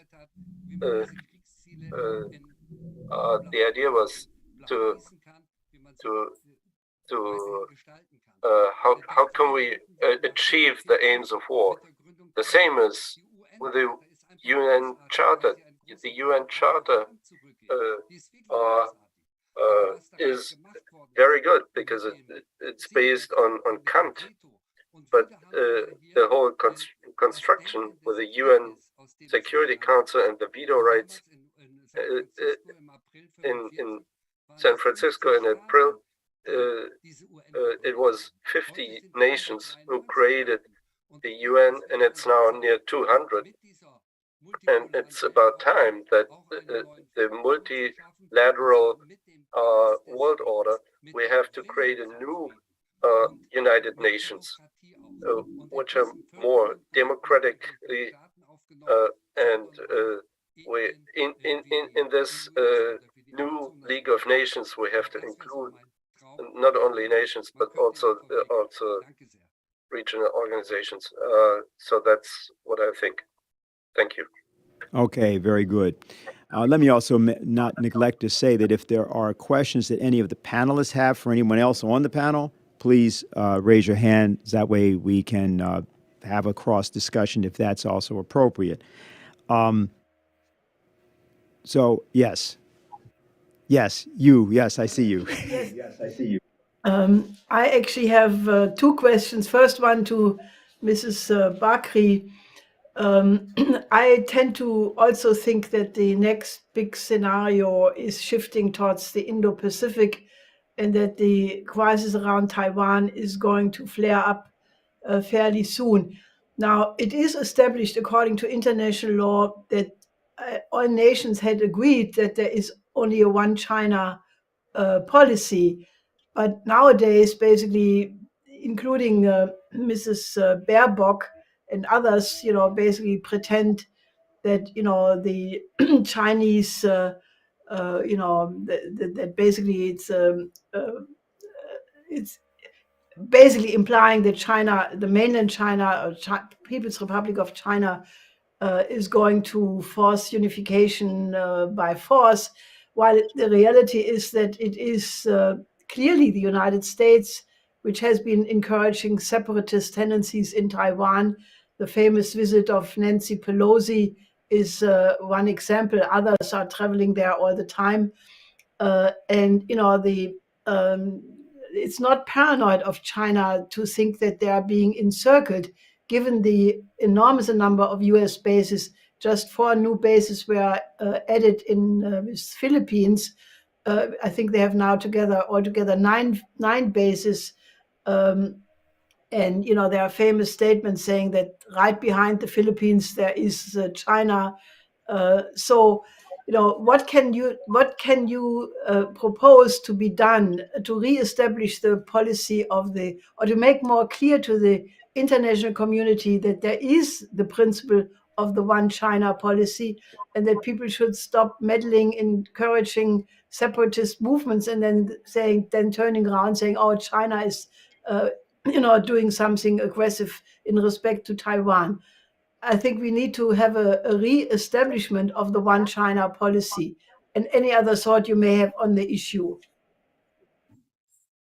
Okay, I think if I may directly answer you, First, the concept of one China policy done by United States is a bit ambiguous, or maybe, if I might say a bit harder, is with a lot of hypocrisy. For example, they keep saying that we have to believe on one China policy, but look what United States did to Taiwan. Actually, Taiwan becomes stronger and become more independent as a country, so-called, as a nation, so-called, is because of United States. The one that established all this National Security Council, the best one of National Security Council now in the world, is Taiwan. Who is prepared that? It's United States of America. So if they said like is one China policy, why they do something to Taiwan? But let's ignore that one. But let's talk about the 9-dash line or 11-dash line issue. You know, the West, especially United States, keep saying that the China doesn't have the legal basis or historical basis on that islands on the South China Sea. And I think that's a big lie, because if you go to to Taiwan and then you dig all this evidence they have, they actually China have all this evidence that they are there during before during Han Dynasty, every dynasty that was there. So there's a document of how many logistic trip they made during the kingdom's period, how many military deployed to the Nansha and Spratly Island that time. But the problem is, all this document is being brought down by Chiang Kai-shek from China to Taiwan. So therefore, I really believe that Taiwan, China is let them talk together. Do not get involved, because I believe China will do the best for solving that problem. And I hope Taiwan leader is not going to be like Zelensky, that's going to be puppet of the West. That is the main issue. The other issue that I want to remind is actually about South China Sea. South China Sea issue is not about historical claim. That's what I said. If they want to be honest about the historical claim, then let's talk to Taiwan together with China, with all the evidence in Taiwan. But it's about the 7 billion barrels of undiscovered oil reserve, the 10% of global fish reserve, the 28 billion barrels of the estimated oil reserve, and this and that. So again, this is more to the geopolitical and more to the resource issue. Therefore, as I mentioned in my presentation, I really wish actually President Trump will lead United States. This is very important. Despite all these things, we are going to change UN. We are going to encourage President Putin, or encourage non-alignment movement, or encourage President Xi. But again, Trump is very important here, because why? If Trump winning this presidency elections, then America will look inward instead of outward, and that's become a big key to to the more peaceful world in the future. Thank you. Okay. Okay, so Helga, we had a question for you, if you would choose to answer it. This is from an American. It's just RJ. I don't know who RJ is. And the question is, then what is the plan? How do we get out of this? Do we elect the right candidates? Do we protest? Do we have a second American Revolution against our own government? What do we do? Well, I don't think that the coming period will be a linear development, because, I think that the present system is moving towards a break point. First of all, the transatlantic financial system is not going to last forever. Even there is right now, again, wild speculation as if the Credit Suisse and the new Silicon Valley Bank, if these things didn't happen. I think that we are going to see fairly soon possibly a real big event in the financial system. Now, that brings up the moment of the new development bank of the BRICS. I conclude from many statements from President Xi Jinping in the past, who has developed the concept of a new model of great power relationships, that the offer for the United States and naturally Europe to join the BRI, to join the even the BRICS eventually, that offer is still there. It may sound incredible at this point, But I think that, the only way out of this crisis I can see is that, we get all the nations on the planet, and that is in particular the United States and Europe, to join with the new system which is coming into being. If that is not being done, the only alternative is World War III, because I cannot imagine that there will be a decoupling. I think economic decoupling would mean the instant economic collapse of Europe. After what happened with the total exclusion of Russia, Germany in particular and other European nations could not digest the decoupling of China. So since there is no solution within this present configuration and system, we have to think in terms of catapulting the world into a new paradigm. And that requires, in my view, that we move very quickly to educate the people in Europe, in the United States, that China is not the enemy, Russia is not the enemy, the global South is not the enemy, and that what the mass media are trying to portray right now is war propaganda and should not be accepted. And I think we have to, catalyze a movement, a worldwide movement of world citizens who basically say, we demand a new paradigm whereby the interest of the humanity is put first. And, that is why I think such a conference on a new security and development architecture, or many conferences, may be conducted by the BRICS, may be conducted by a group of nations, some other combination, maybe some think tanks, maybe some universities. But I think we need to engage the world public to say, what should we do to get out of this incredibly dangerous situation?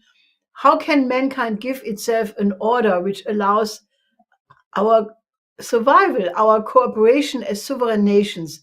And that debate is lacking right now, at least in the global north. It has been completely suppressed. But I think if we would engage more people, forces, trade unions, fishermen, peace-loving people, all kinds of different social strata, to have such a discussion, I think, we can argue that the danger of nuclear extinction makes everybody a citizen of the world, a world citizen in the way Friedrich Schiller used that term. And I think we have to catapult that, because we can't leave it to the military-industrial complex to decide if mankind should exist or not. So one of the purposes of the Schiller conferences is to get more people engaged in such a dialogue and, welcome contributions of how such a new architecture could look like. All right. We have a question for Colonel Brassard from Ahmed. He asks, actually, he has a question. It's the second question, but he asks, what is the role of the NATO stay-behind networks in the 2014 coup in Ukraine? And then more generally, could you say something about the way in which NATO has been deployed in special operations for destabilization of the nations of Central Europe on the borders of Russia? Well, of course, I have no imminent information about this from our intelligence services. This is a very hard topic. But in general, I can say that a regime change operation, as far as I observed it, is hardly ever the product of freedom and democracy-loving people alone. There must be some sort of power behind it. And I've been thinking about such scenarios quite a lot of times when I was still working for the Swiss Armed Forces. And to my understanding, a regime change operation is, or the manifestations, the uprising that we usually see on our TV sets is only the tip of the iceberg, is only the part of the operation that we see publicly, but there's always a covert operation behind it, and it can, of course, be the last stage of a political military operation. And with that in mind, I can hardly imagine that all these regime change operations and these uprisings that were going on in Eastern Europe were spontaneous events. I'm absolutely sure, for instance, as Belarus is concerned, that actors probably in the neighboring Baltic republics are promoting such movements in Belarus, and that's what I know precisely. I know that the Belarusian intelligence services are very well aware of it, and that they are, of course, trying to fight it, because these regime change operations, as we've seen them, they're always a way of meddling into internal affairs of the nations concerned, and as such, just a sign of the lack of respect for the sovereignty of nations. And to my understanding, this is the real problem, the root case problem for these events, the lack of respect for the sovereignty of nations, which we observe in other events and in other developments as well. So sorry for not giving concrete answers as far as covert operations and operations of special forces in Eastern Europe are concerned. But in general, I can just say I can't imagine that regime changes are going on without such supporting operations. Well, thank you for your answer. Now, as usually happens with these panels, we now have far more questions than we could possibly answer, and therefore, everyone, we are not going to do that. What we're going to do is go to summary remarks from all of you. But prior to that, we're going to play a greeting to the conference from the Vatan Party of Turkey.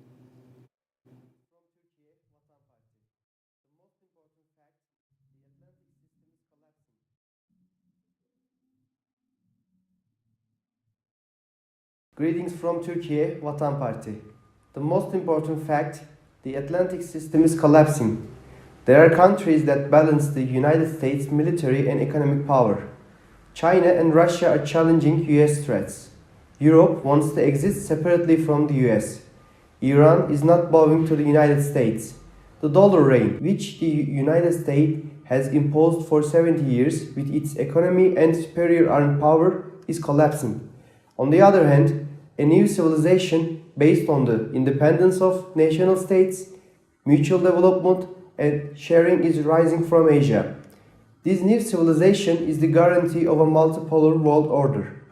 Turkey is one of the leading countries of the multipolar world and the new civilization, with its vast experience in state building and contributions to civilization, its experience of national democratic revolution in the last 200 years, especially Atatürk's revolution, its geopolitical position, resources, and potential. This is evidenced by Turkey's fight against FETÖ and the PKK, the puppets of American hegemonism, as well as its breaking of Atlantic shackles in the last few years, and the global impact of its cooperation with Asian countries against US control. Without the development of all nations, there can be no lasting peace for the planet. This is the determinant idea for today. We must unite around this idea and strengthen it with respect to all participants around the world. All right, so now we're going to go to summary remarks of everyone, anything that you may not have had a chance to say, any reflections you have at this moment. And we're going to start, if we can, with Mr. Wolfgang Effenberger. Anything you'd like to say to us at this point? Herrn Effenberger.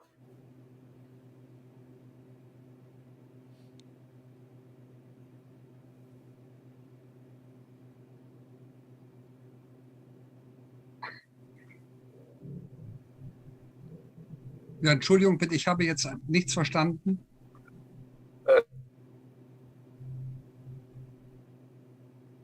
Excuse me, we're just asking for any summary remarks. We're now at the conclusion of the panel and just giving you the Ja, opportunity. wie gesagt, das, was ich jetzt gehört habe in den Was ich jetzt in den Beiträgen gehört habe, war sehr ermutigend. Und auch das, was der Herr Oberstleutnant Bossert gesagt hat, auf die Frage, ob es da Untergrundarmeen gibt. Ich habe schon erwähnt, dass es in der Langzeitstrategie, da wurde aufgezeigt, mit welchen Methoden das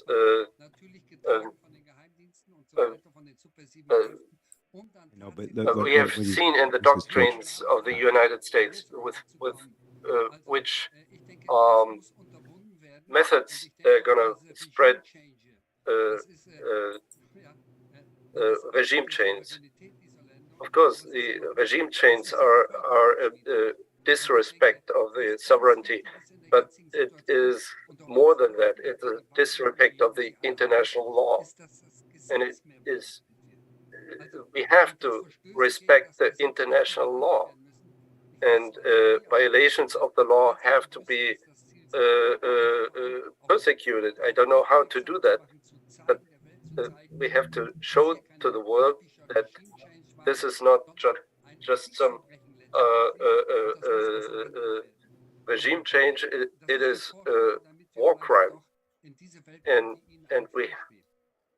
So this is important to go into the world that we want to create. But what is now developing in the global south is creating hope. And I was very happy that we, after 70 years, need a new order, and so this creates hope. But the problem is in Washington, and they have to distance themselves from their own long-term strategies. So, and they have to accept that they will respect the sovereignty of other countries, and this has to be insisted upon. I don't know how to do that, but that is the way. More respect for other cultures, for other nations. This is the way. But we are on this way, and this gives me strength for continuing my work. Okay, well, thank you very much. Mrs. Bakri? Yes, thank you. I think for my conclusions that basic on the four quadruple pillars that I'm talking about, the most important thing is that we have to move the non-alignment movement headquarters from New York to somewhere else, either to St. Petersburg, either to Moscow, or to Beijing, I don't know, but we have to move it from New York. So the non-alignment movement on the high-hanging fruit could be discussed deeply and act more stronger. And the second thing is, I think the non-alignment movement should develop progressive visions on agenda on the fundamentals value of human rights, of the equality, of course in trade, in the resource, road, or even in the treatment of every nation with high respect on multiculturalism. And a non-alignment movement should be able to prevent any act of humanity by playing God. I call it by playing God concept that being driven by the West. Therefore, the non-alignment movement must be encouraged all form of form of the spiritual movement. And the very last one, I think we have to loudly and consciously repositions and revitalize non-alignment movement to be able to meet all these needs of fair balanced world with the principle of the cooperations that non-alignment movement doesn't leave anyone or any country behind. I think that's it. Thank you very, very much for that. Lieutenant Colonel Brassard, any final remarks? Well, to sum the discussion up, of course, the winner mentality and the belief that the West won the Cold War has brought us to the brink of a worldwide nuclear war. And we have to abandon that. And the quicker we abandon this, the better for the entire world. In the West, we're at the time being pursuing a highly militarized foreign policy. And this is not appropriate in the light of the shrinking importance of the West, and we have to stop this kind of militarized foreign policy in the West at once. And we must become more humble in general. I mean, if I look at the achievements of European diplomacy, and that includes my work in the OSCE in Vienna for 6 years as well, I see that we haven't achieved much success on the Western Balkans and in the South Caucasus region for 30 years. And if I look at the achievements of the African Union on their own continent, I'm due to become envious, and I see that they are probably even performing better than we Europeans do. As far as becoming more humble is concerned, I don't see European elites being capable of becoming more humble or of being able to understand somebody else's positions and concerns in questions of security. It is my belief that the ruling Western elites can only be impressed by success, and they only understand the voice of strength. And I don't want to include in this military strength, but rather economic and diplomatic strength. And looking at the success of the Chinese diplomacy in the last weeks and months, I can only expect this kind of diplomatic and economic strength from China. And I think that the key to the solution of the Ukraine war is probably more in Beijing rather than in Washington. And another movement that could probably exert certain pressure on Western European elites and impress them might be a united movement of non-aligned states. And that is the reason why the hope for the future that I have is a bit based on Beijing and the non-aligned and the two panelists here present. Thank you. Professor Bobroff?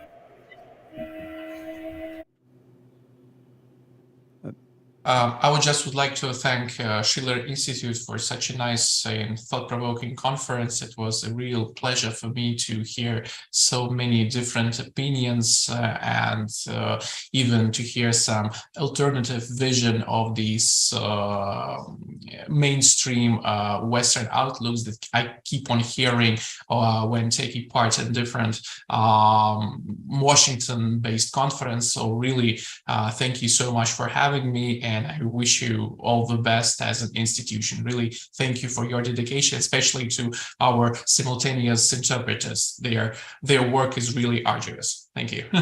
Thank you very much for that as well. Professor Wenyi? Well, yes, thanks a lot for this platform. It's wonderful. And let me just mention one thing. I think the very reason that China nowadays is playing a bigger and a bigger role in building world peace is precisely because of its economy. And therefore, if we want all the developing countries to play an important role to build world peace, to counterbalance the Western powers, we need to find a way to develop their economy. You know, if China could develop so rapidly and build a strong economy, there's no reason why, Russia, Turkey, Malaysia and many other developing countries could not achieve that. So therefore, but we need a lot of discussions. And unfortunately, the current mainstream economic theory has failed on that dimension to understand development, to promote development. Therefore, as other speakers have said, we may need new international institutions to study this kind of issues. And we want the rest of the world, outside Europe and the US, to all be developed and to become rich, and therefore their voice can be heard. Thank you. Thank you very much. Helga? Well, I want to thank all the participants in this panel for their very valuable contributions.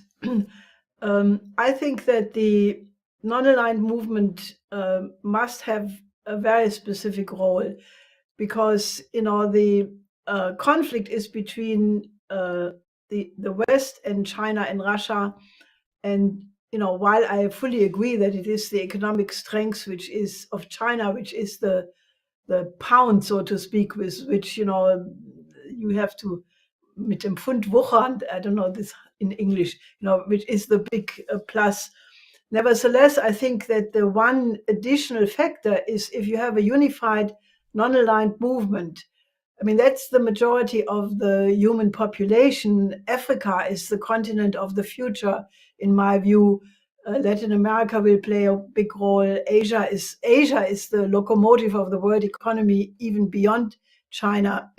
So if the non-aligned movement would, really understand that war and peace may be, depending on how strong they make their intervention, much more than done so far. You have the right to say, you have the right to say to the nuclear powers, they have no right to destroy the human species. This was recognized by President Sukarno at the first Bandung conference. He said, the question of nuclear weapons is also our concern, because even if the nuclear fallout come to the south a little bit later, it will come here and it will destroy us all. Alone that gives you the right to, really intervene, make your voice much more heard.